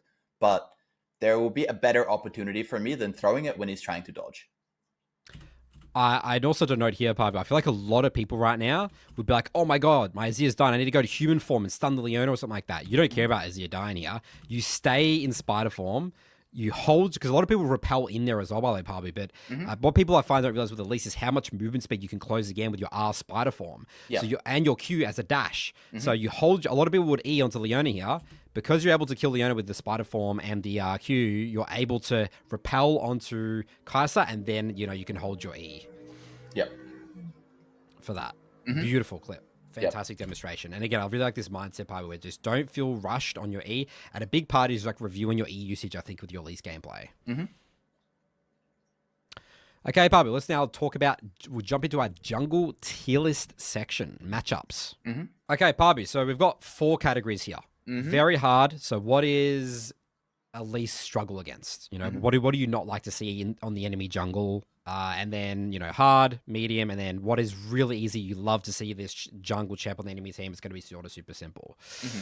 So right. What we'll do is we'll go down the list sort of, left to right here. We'll do each one, but sort of at a high level, how do you think about jungle matchups? Is it even that important for Elise? For Elise, it's not too relevant for the most part. You have a positive matchup, like fighting into pretty much everything. The champions that make it hard for you to progress are either champions that really don't mind playing on 0 economy and will be at the lanes before you, because you still want to hit your camps and still be strong, but something like a Poppy might be like sending it at your lanes earlier than you. So some of like the tanks can be hard, and then there are some specific champions here and there that just have like a good theme, good identity, and some of the fatter champions can be harder to break through. Okay, so given that in mind, let's go start. So Brand jungle, sort of not that popular much anymore. Where would your Brand go? So if Brand was not extremely weak right now, I'd say medium. He is extremely weak right now, so it's easy, but I think medium is appropriate for him. He's just undertuned right now. He is easy, but AP jungles as a theme have a pretty good matchup into Elise, because they can hit they're very hard to punish and get into space beforehand because they usually clear really fast. But if you do fight on even terms with Brand, or you have space on Brand, you kind of one-shot him if he walks into you. So it's not hard by any means, but he has some little advantages that make it not extremely easy to punish.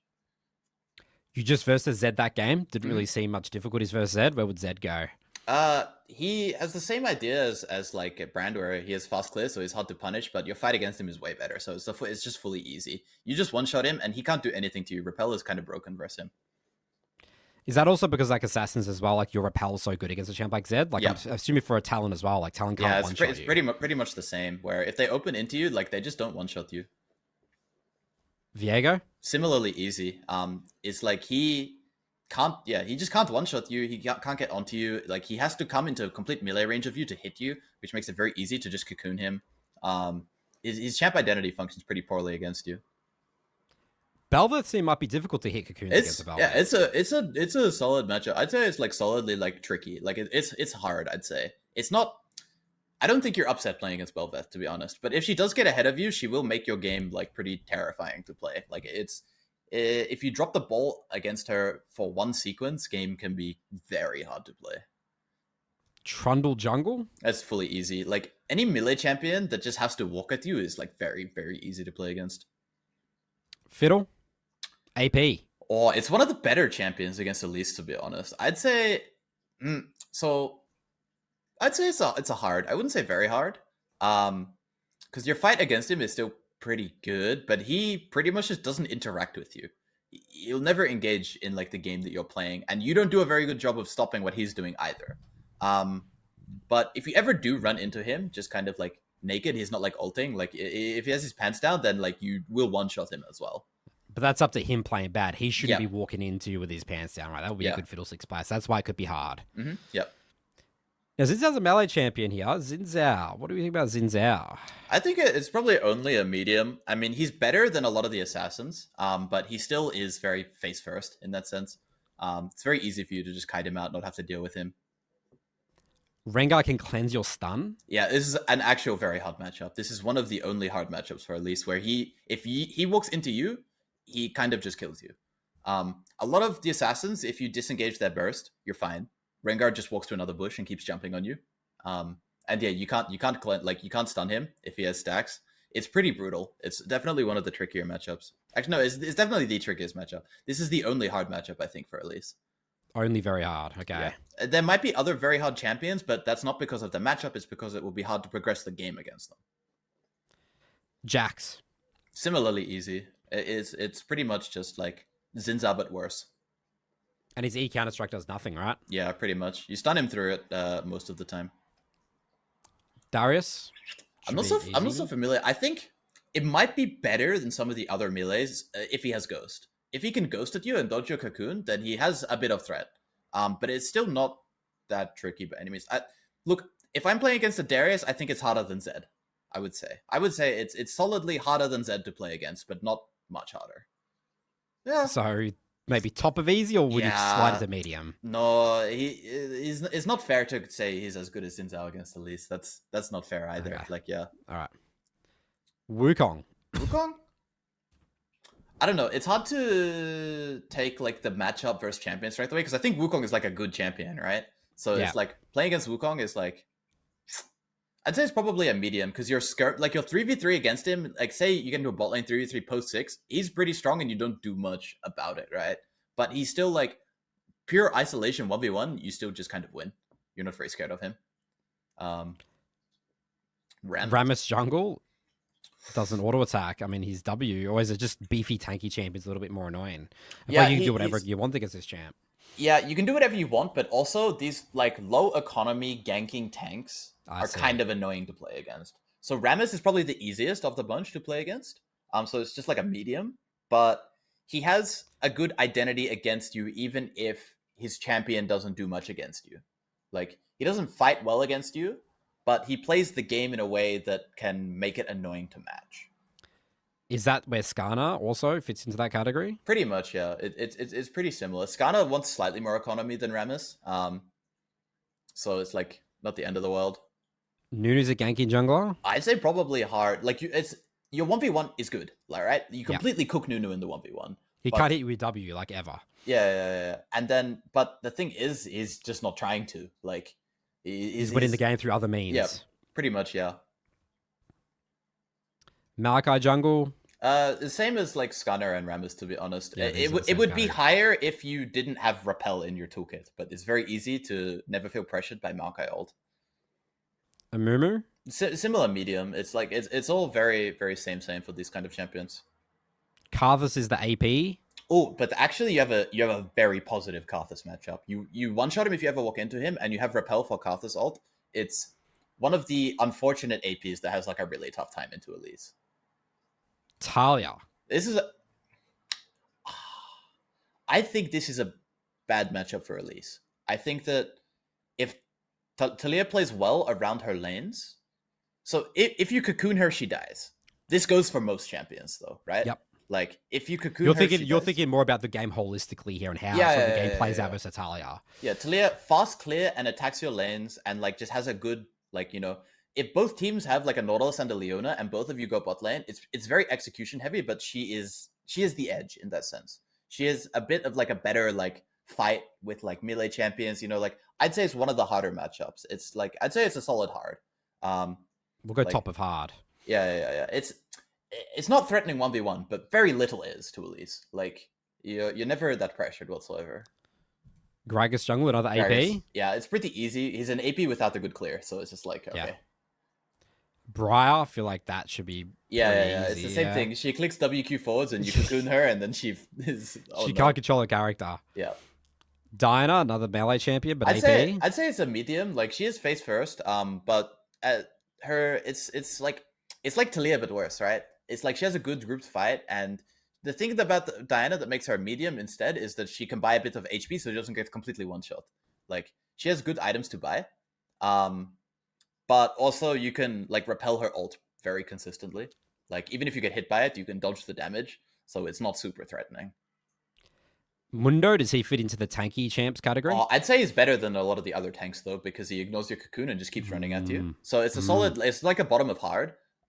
If he gets ahead, he'll completely roll you over. You run out of damage. He loves building AP. Like MR, yeah.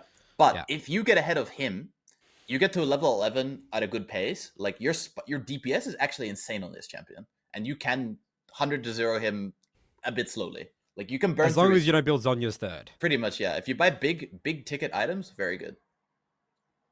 Zach is another champ that likes to build magic resist. I feel like that's usually the Zach. I remember Sybil the Sybil Zach Elise thing, in our server knows. Mm-hmm.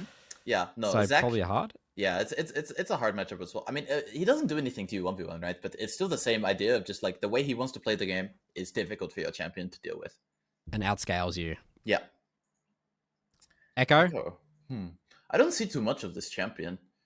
I'd say it's a medium. In my head, it's another AP with a slow clear, but the way his kit works means his fighting against Elise should be good. He's not committing into you kind of head first.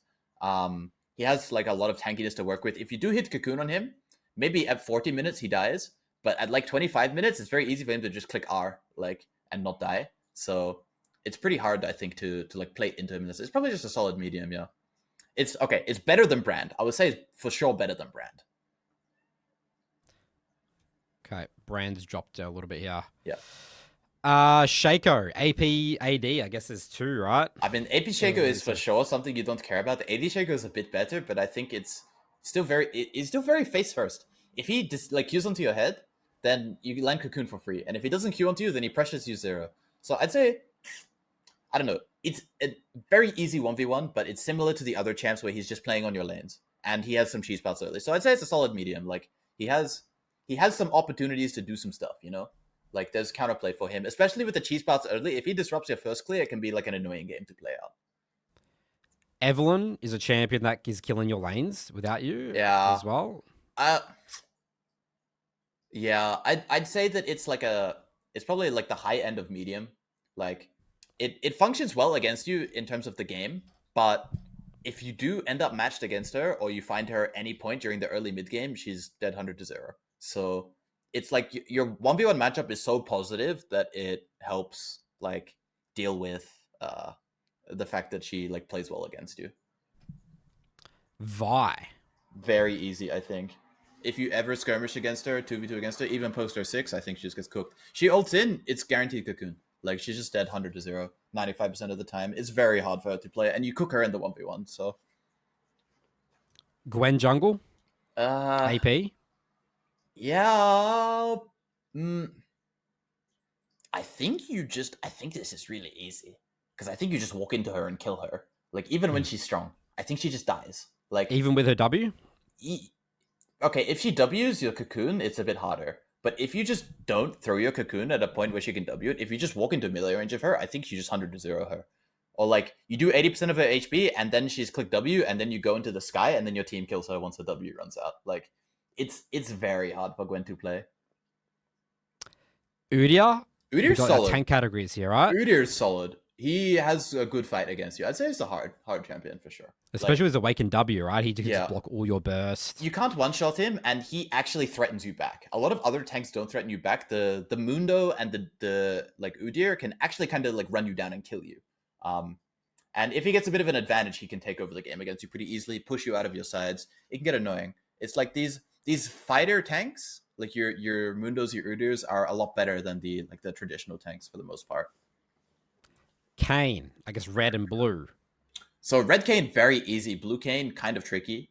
I'd say it's solidly hard, but like the low end of hard.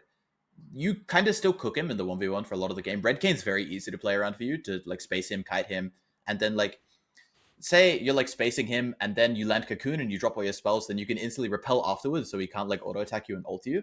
And then it's like, if you take 70% of his HP, your team can just one-shot him afterwards. Like, it's pretty easy to play around red Kayn. Blue Kayn, I think, he gives you so much room early that it's not the end of the world.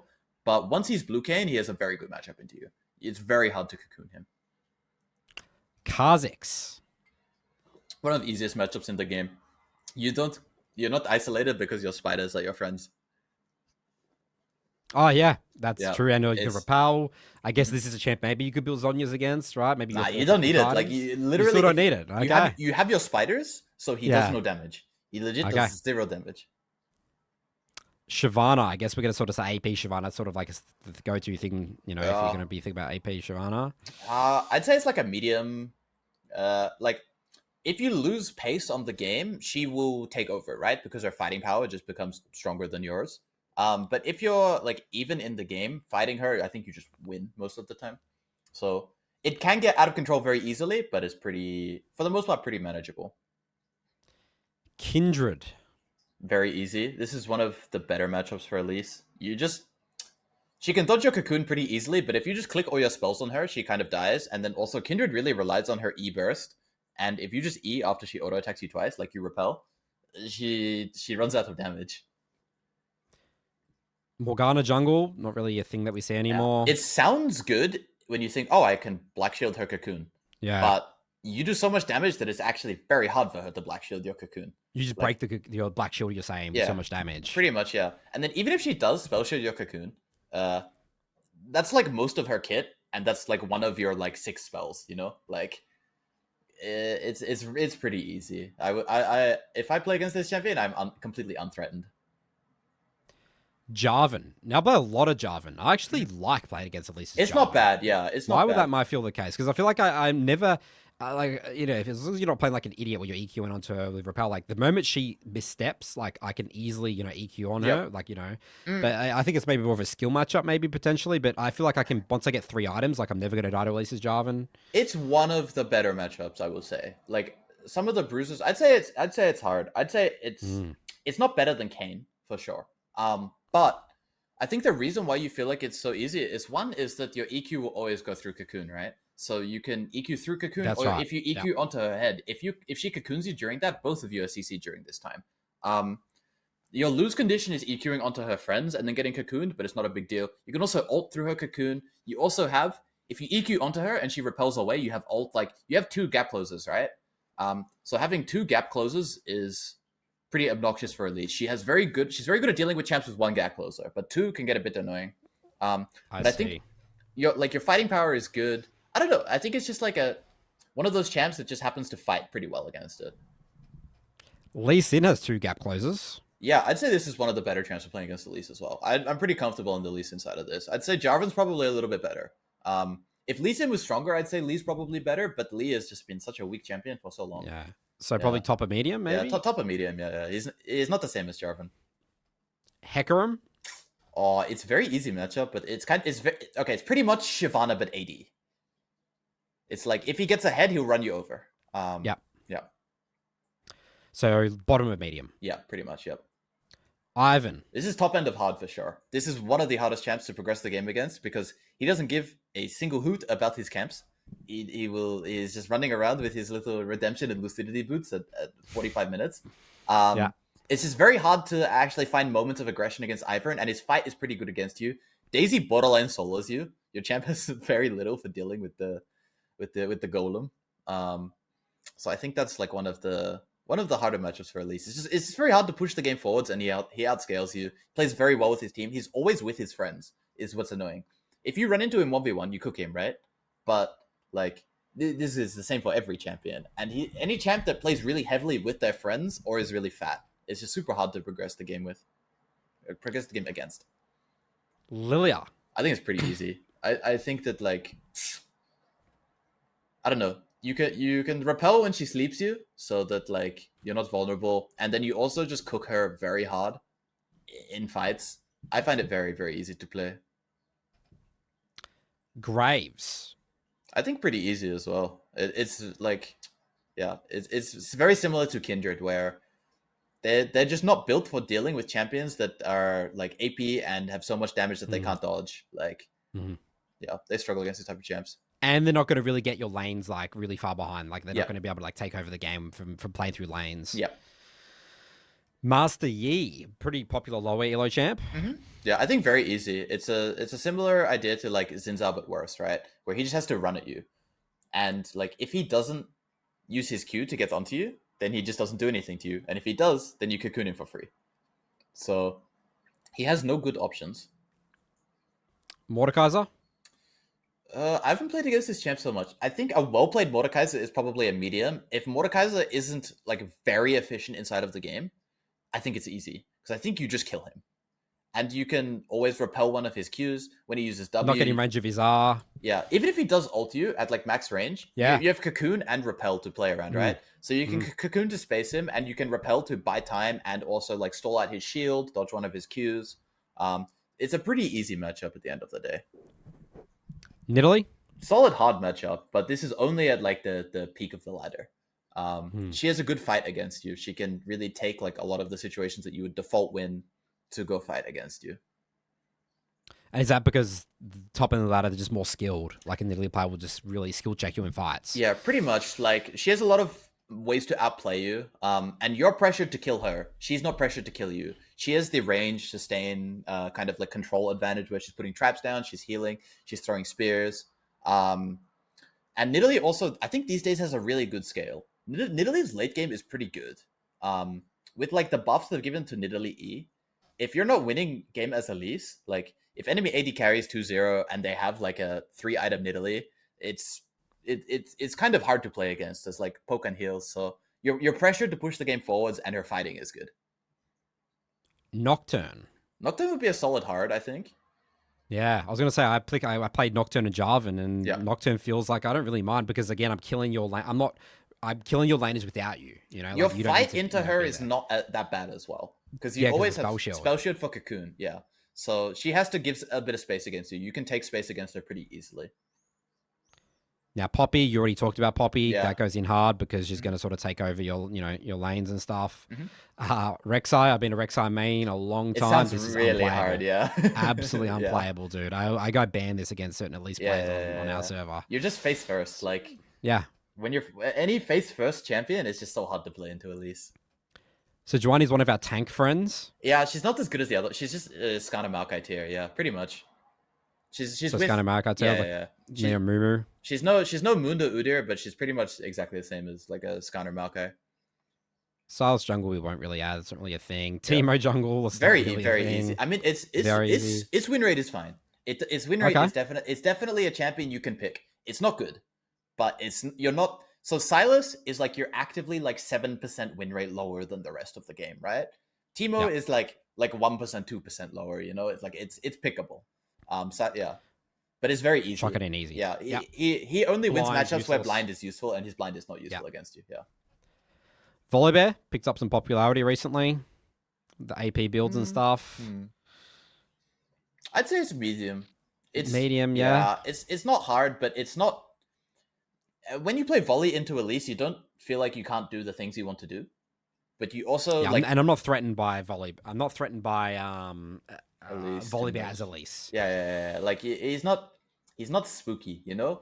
Like you do fight him and win, but you also don't stop him from doing his thing very much. It's just a kind of normal jungle matchup.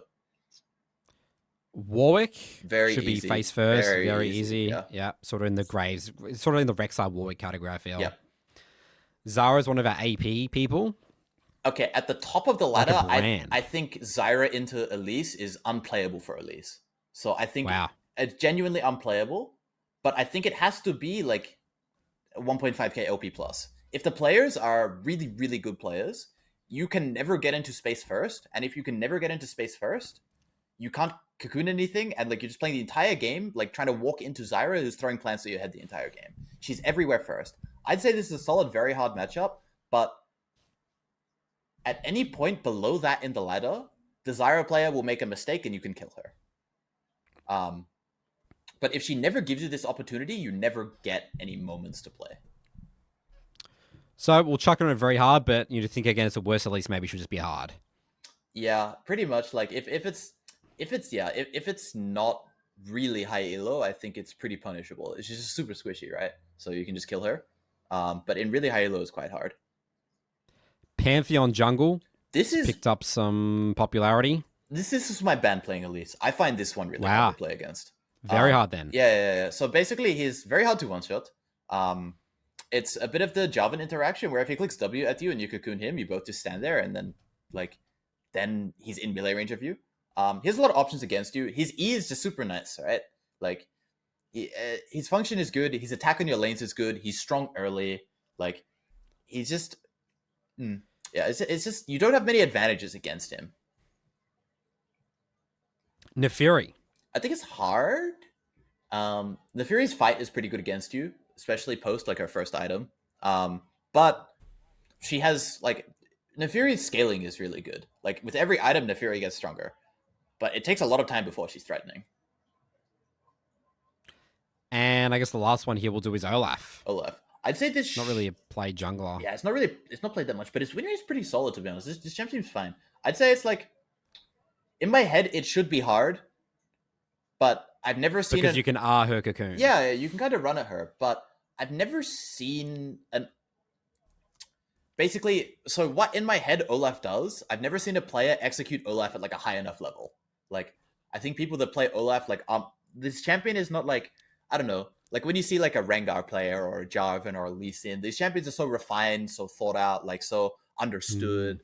But Olaf, especially for jungle mains, is not very like it's not very fleshed out, you know? Like people aren't very far into this champion. So the gameplay quality I feel like is pretty low. I'd say it's probably like a high end of medium. But I imagine if there was like a really good Olaf player, everyone knew how to play Olaf, everyone knew all the tricks, all the It could be hard. the identity, it could be harder, yeah. But I think just the level of Olaf play is lower than I feel like the champion's like potential has. Yeah, like as you said, sort of high-elo players aren't really picking Olaf. Yeah. General community doesn't really know how to play Olaf jungle. It hasn't been a thing for many years, for a while now. It's not pushed very hard. I guess Rumble is kind of a jungler. It's pretty easy. It's a very easy matchup. I like Rumble jungle. It's kind of fun. It's not bad. Okay, happy with this list, Pabu? Anything you'll change? Yeah, no, I think that the themes look pretty obvious here, I feel like. So the only very hard champs are like specific interactions, like very specific champions. And then the hard champions is like there's a certain list of like ideas that make it hard for you to progress or hard to fight against. Awesome. All right, let's jump into our Emerald player now that we're going to be comparing your gameplay and your knowledge here, Pabu, everything we've learned from Challenger to versus Emerald. Okay, this is our Emerald player for today's episode. They are a jungler. Picked up Reese a little bit recently, more of a Graves player, but sort of has played some AP champs. But more recently, 2 days ago, 3 days, 5 ago, looking to pick up Elise. This is sort of like, the standard sort of Elise player that we're going to be seeing here. So let's do a quick OPGG review here. Barbie things noting about the build that we talked about in the beginning section. So this guy's running Blue Smite and switching between Red Smite and Blue Smite. Mainly Red Smite. You already established that you don't need the movement speed because you already get Stormsurge and Lichbane. It's more important that they die than you run fast. So this guy's doing Boots Rush. Yeah. Sork Shoes. It's not great. Like, Sork Shoes are really nerfed these days compared to what they used to be. It used to be a lot of Magic Pen. It is not very much these days. And the move speed is not that useful. It's more important that you clear fast so that you actually get to the end of your clear fast and you can be active than you run between your camps really fast. It doesn't make much sense to commit into all this early move speed. And it's just not great for your damage numbers. It's just mathematically, they're kind of bad. We're also seeing Stormsurge, First Rush. We already talked about that at the beginning. Why, the community might think that. That's a most popular item. Lichbane people aren't really going first. We're seeing Mejai's every game. No, just that. But he does look to build Mejai's, but you're not a fan of Mejai's. Yeah, it's okay. But, like, for the most part... You like the bigger AP items bigger. Yeah, the completes are just so consistent and so good. We are seeing Death Cap, which is cool. Yep, I'm down with this item. But Zhonya's. Yeah. This is the thing where it just doesn't align with your champ identity. Third item, at all. You don't even like building Zhonya's at all. We're doing double defensives here. Look at that. Zhonya's and Banshees. So I think Banshee's pretty good in this game, actually, against Nidalee, Aurora, and Mumu. Pretty solid. Yep. But Zhonya's is completely useless. I'm not sure what you're trying to stopwatch in the game, It's like... what are we stopwatching? I don't know. Aurora ult. Like, if you Zhonya's Aurora ult, you're the best player in the world. If you Zhonya's Aurora combo, like, you'd be on T1 in no time. Like, it doesn't. Nah, there's no way this is useful, especially against all this AP. It's not great for your champ. If you're really threatened by enemy team, Rylai's is just a much better item. I see. It's so cheap. You're gonna peel through kiting. And 400 HP and the slow is just so good. And like your spiders are so obnoxious with this. Like I've seen people like hunted down by the spiders for so long with Rylai's. It's really crazy. So if you really need a defensive, this is probably your best bet. I'd stay away from Zhonya's and Banshee. It really slows down your curve because if you build these items, then getting to Deathcap Void Staff will take you 40 years. Like your late game is going to be doing damage. Yeah, your late game's out the window, and it doesn't matter if you stay alive if you don't kill anything. Like.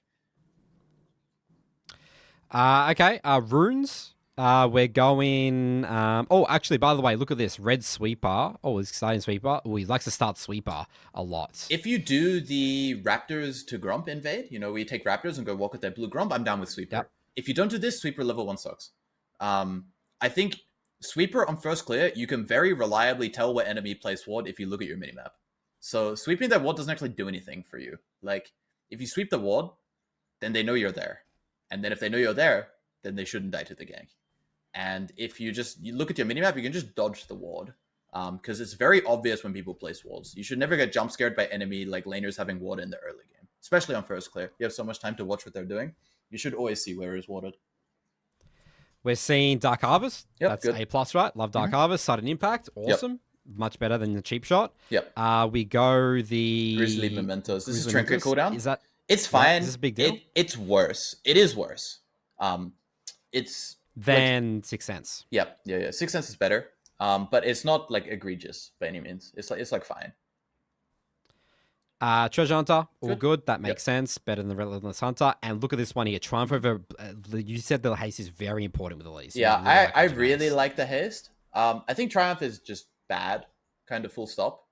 Triumph is one of the worst runes in the game. If you're taking yellow as your first tree, it's like fine. Is whatever, we'll take it. But to opt into yellow tree, to have Triumph as one of your runes makes no sense.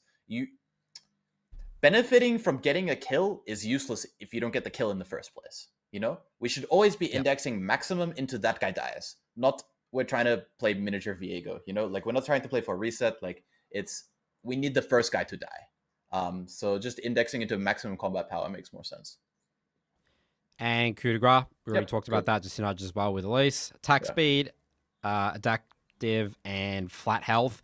Maybe looks like a player here, probably that likes to do things more so early. But you like to do still the defense. Well, the scaling HP is pretty much equal. As soon as you get to level 6, level 7, it's already really good really early, and then it's just a free extra 120 HP by the end of the game. So scaling HP is just kind of by default really broken.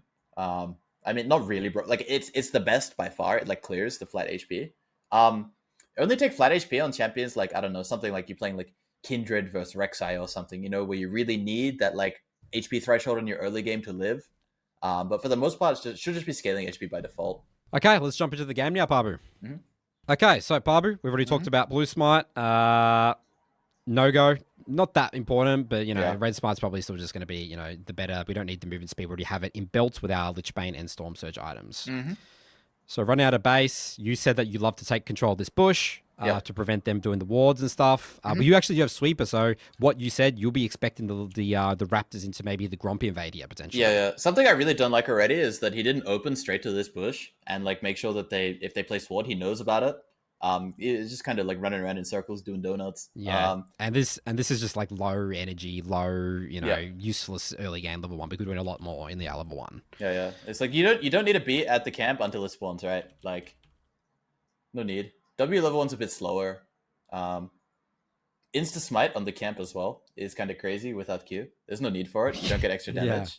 So Trundle could walk up and you yoink your buff. That would suck. The principle's right, but we need our Q. Yeah. And then also, I wouldn't take sweeper level 1 if we're not playing for invade. No. Yeah. So what you could have done is Raptors, W start, and then run in here, sweep, and then you could maybe go for that. That's a play. It's an option for you as Elise. Yep, for sure.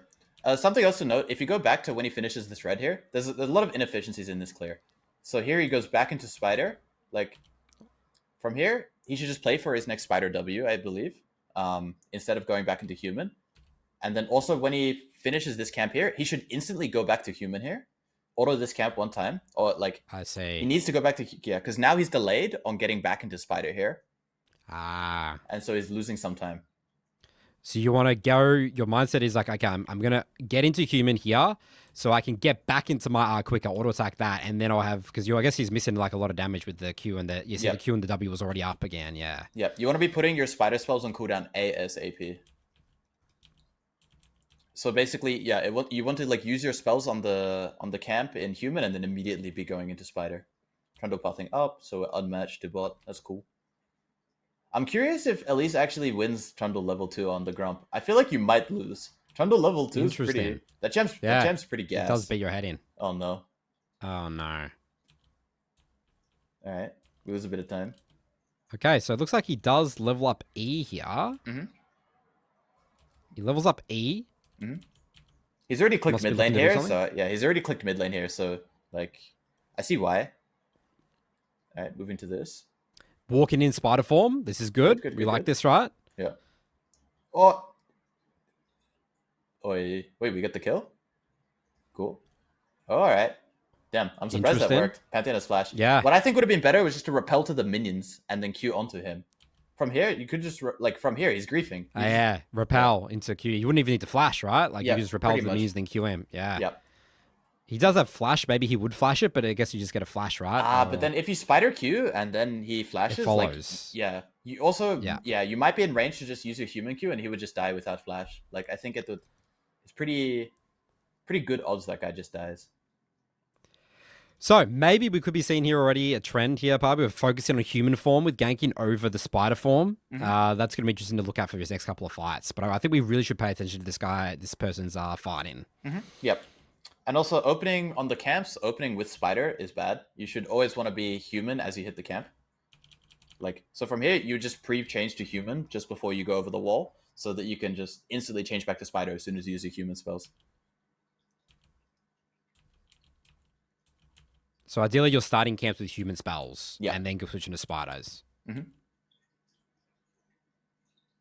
All right, so we're skipping camps for what do we see here? You reckon, Pabu? No one's fighting, no one's heavy trading. Is it because he's forced to field? This is a bit weird, right? I don't know. What are we doing here? We know Trundle's top side. We're not contesting the crab. What do we see here? There's nothing to do, right? There isn't really much. From my perspective, when you get off your camps, level 3 to go do something, your immediate priority should be, all right, we've used our turn. We've used our volatility in our first clear. Just put all our camps on cooldown, spend our money. Like, we have a kill. Like, it's pretty good. Like, this would be a good position if all our camps just are on cooldown now. We base, spend our $1 million because we have a kill over the other jungler, come out very strong. That should be the priority here. More activity is the worst thing we can do right now because we're just going to sink our economy. And there's also nothing to do. They're full HP. They've probably got a ward. And also, by the way, people might be saying, well, Pabu, he's there for the crab. We're going to get the crab. These camps are way more important to put off the map than crab. Crab gives you no experience at this stage of the game. Yeah, for sure. The first crab is almost irrelevant. Like, I very rarely think about this. Oh, we go mid again. This guy's flash. Yeah. All right, we're opening in spider though. I'm down with gap closing in spider. It's cool. I like that.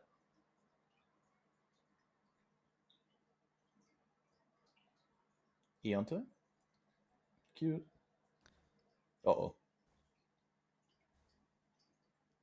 It's a disaster. Okay. So yeah, I think, high level, like, this gank, this guy, as you said, he has flash. He's basically got the wave in. He knows that their bot side is hugging top side.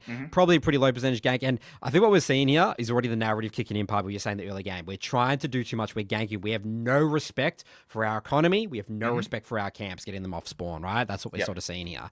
Running around the map as level 3 Elise here. And it's just going to be so hard to win games consistently with this champion playing like this. Even if you get the kill. That's the thing. Even if you get the kill. Yeah. It's tough. From an execution perspective here, probably the best thing to do would be to go human now. For be ready for when Silas E's, so you can either layer on the E, or you just don't walk into Pantheon W range here. So you can cocoon him from slightly further away. And then either he flashes your cocoon or he gets cocooned, and then I think it's playable from there. Like, I think this kill was pretty secure, I think. If enemy Trundle is not nearby, I think you could get this kill pretty easily. But it is not good for the game. Or for your game. Like, it doesn't do much for mid. Your Silas will have 11 CS. Pantheon will be, like, a little bit ahead. And, like, it doesn't do much for your game either because we've skipped all our camps for it. Coming out of base with Sulk Shoes.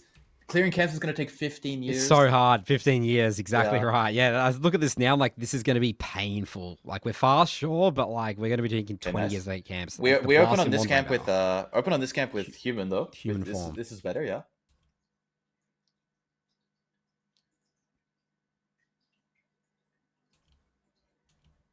All right, I'm down with how we're clearing these camps.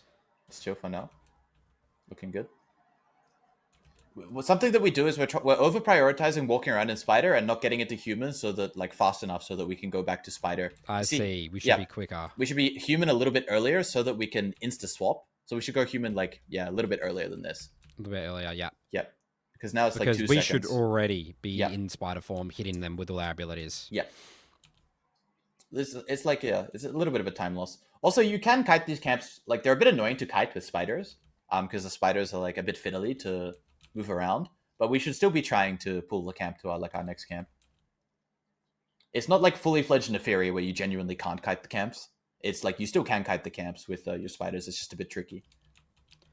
So this is better. We actually are going to be able to queue, and then we can go into spider, right? Perfect. Instantly go to spider form. Mhm. Okay. Looking to gank mid with Silas here. Oi. Same scenario where... Wow, okay. Tough. Okay. If we go back, there's potential for this to be killed, but it has to be opened with repel here. Repel onto his head, so we don't have to throw max range cocoon. Yeah. Once again, I think just missing that whole principle with starting with repel. It looks like we feel like we have to start the fight with human cocoon for it to work. Probably wait for the Silas E to go off first, then you can go for the E. But we're sort of trying to layer 2 CC. You don't even CC chaining. Even if Silas hits the E, you hit your E. You don't even. It doesn't really matter for Pantheon, right? Yeah, Pantheon just has E this entire time. It's pretty low percent. So I don't think there's kill here ever really. Like just the way just be hitting Pantheon your works. grump. Yeah. Just be clearing your camps. I mean, this part of the game should be good for Elise now. It's like, oh, we go mid again.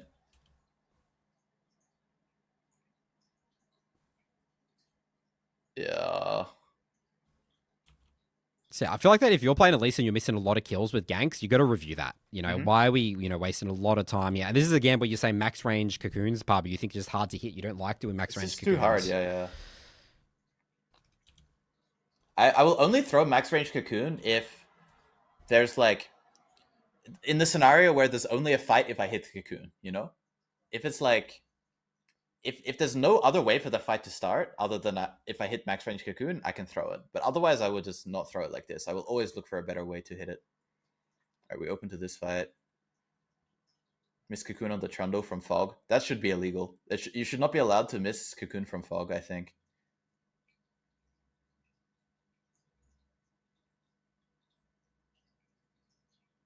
Ouch. All right, let's go have a look through this again, because I feel like this scenario didn't look too bad. Yeah, we got 4 here. Yeah. So Trundle's movement is like guaranteed, but we miss cocoon. Because I feel like that guy should just die in CC. With Silas spells as well. All right, we take the Pantheon kill. This E was really random. Okay, this is just bad repel, I think. Your mentality should be that you want to repel onto Ashe when your Q is back up, right? So if we look at the Elise cooldowns here, click on Elise. Q in 6 seconds, right? So you should just walk with Ashe, and then when it gets to like... it gets like 3 seconds, 2.5 seconds, you can repel. We know Ashe has no sums. She just used all her sums. So we just walk with her, but we repel now, right? Enemy team is not really hitting us. We're not scared here.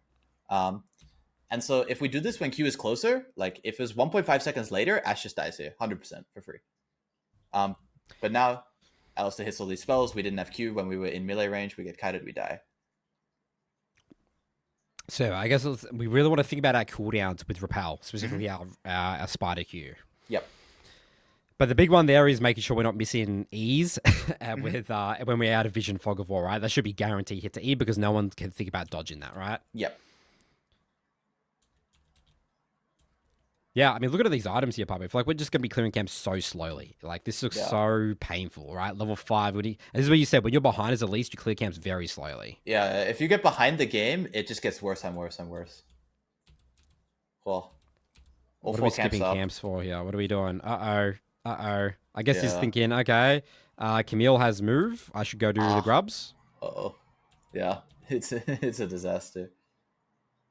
Silas did the same thing that... Oh no. I mean, that's probably like an end of review level thing there, right? That's just... Yeah, there's no more gameplay that like you can reasonably do that's like consistent from here. We've just opened out to 2 buffs as well. Something that a lot of players outside of like really high-elo do a lot is they over-prioritize buffs and under-prioritize the little camps. Little camps, yes. Little camps are more important than big camps. It's like when all 3 camps on one side is up, I will almost always open to a little camp rather than a buff. So what would it be here? Wolves or Gromp? Yeah, I mean, it depends where you want to end. If you want to end bot lane, you go to Wolves. If you want to end around mid, then you go to Gromp. Like, it just depends on where you think there's opportunity. Yeah. Game is tough. All right, nice. We lay our cocoon. Nice. Okay, this was good. I'm down with the way this fight was played. I'm happy with that. Hit the Drake. Cool. Bit of a freebie. Back to camps. Back to camps. All right. Nice. All right. That kind of like resuscitated the game a little bit. It was looking really cursed. Yeah. Yep. We just literally went basically dead even there. Yep. So we got our Stormsurge. We're deploying mid out of base. Yeah. I like bot side here. Like if Camille has R, I'm down to go like hunt for kill an enemy top. It's pretty free kill. But with no Camille R, I think it's tricky. All right, we eat the Raptors. Uh-oh. Camille does not have her ultimate ability. This could be tough. Hey, she got the good ass trade actually. Damn. I don't know how that happened. Looks like a freebie.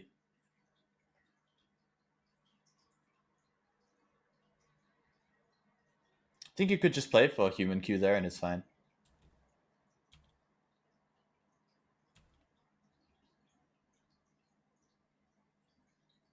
Took an extra Maybe we could have human Q maybe and then repel into that maybe.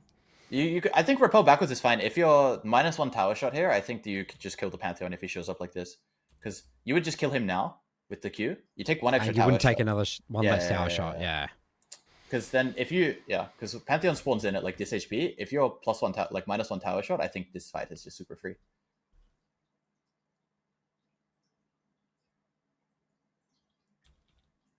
Yeah, it's a bit cursed from that moment. Damn, this is a fist fight. All right.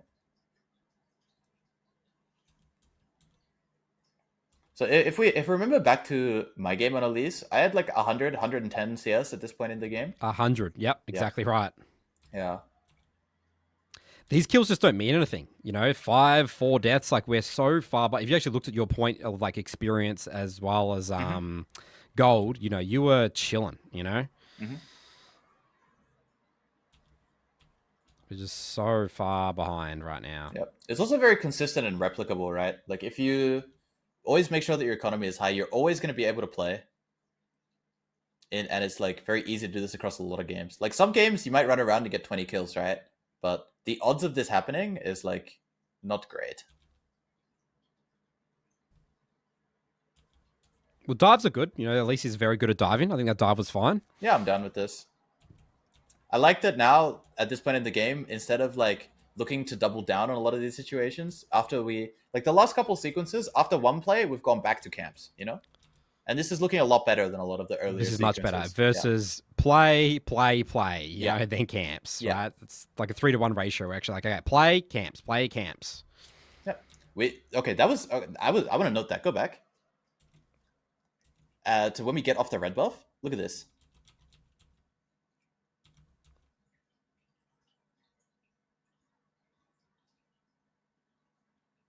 This is a very, very little efficient maneuver in the clear. And now the jungle pet's going to come last at the red. Very cool. I always love seeing the transitions, yeah. Beautiful. Yeah.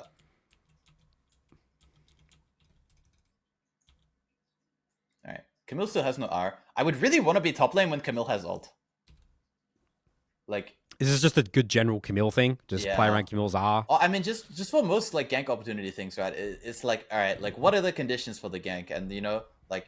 You know, if you're playing with an Ashe, you want to be there at Ashe ult. If you're playing with Leona, you want to be there at Leona ult. When you're playing with Camille, you want to be the Camille ult. Like, just their big, like, CC like abilities, we want to be playing around that. And so showing up when she doesn't have that, Camille's pretty useless. Gotta be picking up our roses.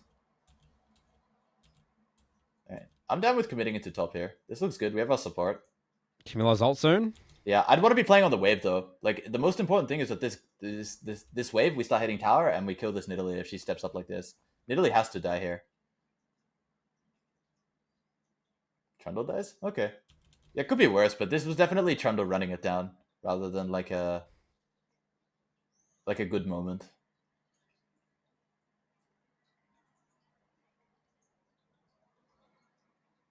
Do we have repel this entire time? Just out of curiosity.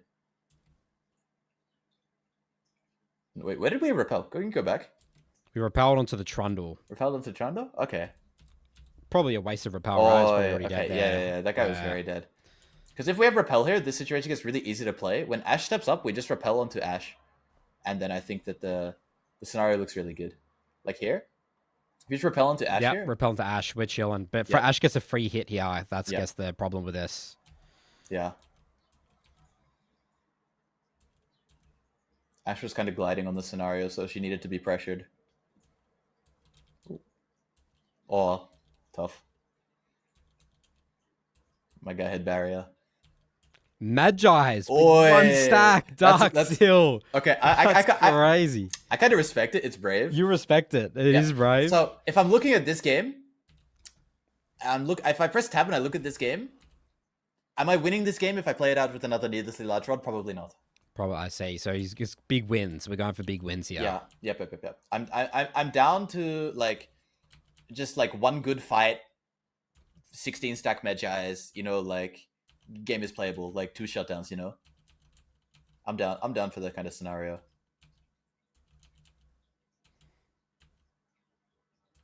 This is not great. I think if the mid tier one is up, it's almost always just like instead of like Herald mid. Instead of heralding side straight away, you just go to side, collect that guy from side, and bring them to mid, and then herald the mid tower. So like here, it's like I guess everyone's dead. So it's just like not the window to use it.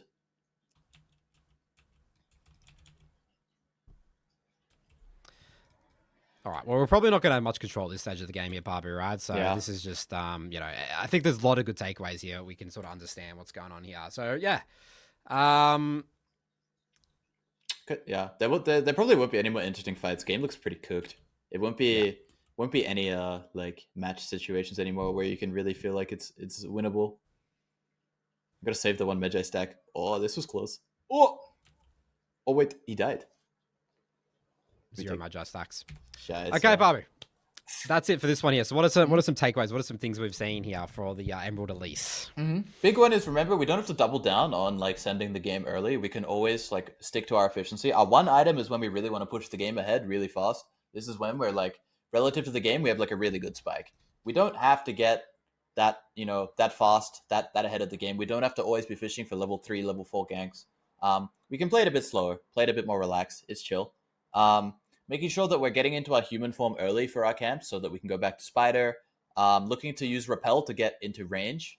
Very important so that the cocoon is easier to hit. Max range cocoon is a garbage spell. It's legit so slow, so easy to dodge. But when you're in melee range, pretty easy to hit. And just in general, like kind of playing a bit of like a slower, calmer game. We don't have to push it forwards very fast. You know, if we do one thing, we don't make it 3. We just back to camps, reset our camps, keep playing efficiently.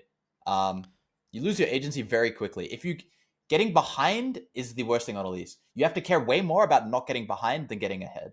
Because if you get at all behind, you cannot bring the game back. It's not possible. Your champion doesn't have the tools to do so. And it sounds like it needs to be a mindset shift. I am comfortable scaling, getting to 3 items. I can pop off. Yeah. As long as that 3rd item is not Zhonya's. Yes. We must play damage. People need to die. But they don't have to die in the first 5 minutes. They can die later. Okay, so to wrap up this episode, Pabu, I'd like to finish with some questions, sort of talking about your advice to Elise players and, you know, maybe why people should think about picking up Elise. So I guess the first one here is, if let's say they're inspired, they love you know, seeing Elise from this video here, they love the way you talk and think about Elise. What are some big 20%ers that they should just focus on first? I picked up Elise my first couple of games. What should I be doing? Yeah. So yeah, number 1 is economy, and we've talked about this a lot.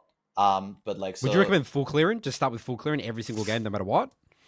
You're first picking up Elise. Just know what that feels like. Pretty much, yeah. I think 2 points Q. Yeah, fast full mute into full clear is like good because like the narrative of a lot of players as well. Like, you know, I got flamed in one of my games for chucking a full clear on Elise the other day. Like, and it's like, all right, like fellas, like this is just not the way that the game is played these days. So I think that like it's important to not get like too sensitive to what's around you, because like the narrative is very powerful within the community. And probably I think that like learning to fight good on this champ is probably the most important thing. So I think the big takeaways from this video is like the stuff that we went over throughout my game is like a lot of like repel into range, like, and waiting for cocoon to be used at like a good time, a time where it's easy to hit. You should never make it hard on yourself. You should always be playing your fight to make it easy for you to do the thing you need to do. You know, we don't want to have to clutch the max rank cocoon. We want to land it off of CC. We want to land it off of, they only have one way to walk. We want to land it from melee range, you know, like making it easy for you to like play the game pretty much. And it's like same in like your mid and late game. It's like as Elise, your damage number is very good in the late game, but it's gonna be hard for you to like hit champions, right? If you're on a mid wave, hitting enemy AD carry, very hard, you know. But if you're instead sweeping an enemy jungle, placing pink wards, sitting in bushes, you're a bit of like a cheesy, like bit more like assassin type champion at those points in the game. You know, you should be lurking is the way that I like to say it. You always want to be lurking in your mid and late game. You know, pink warding bushes, sitting on them, just waiting. You want to try and read where people are going to walk and just be like sweeping to places, hiding in the jungle. If you can find any way to close the range deficit, your champion's super powerful in the late game.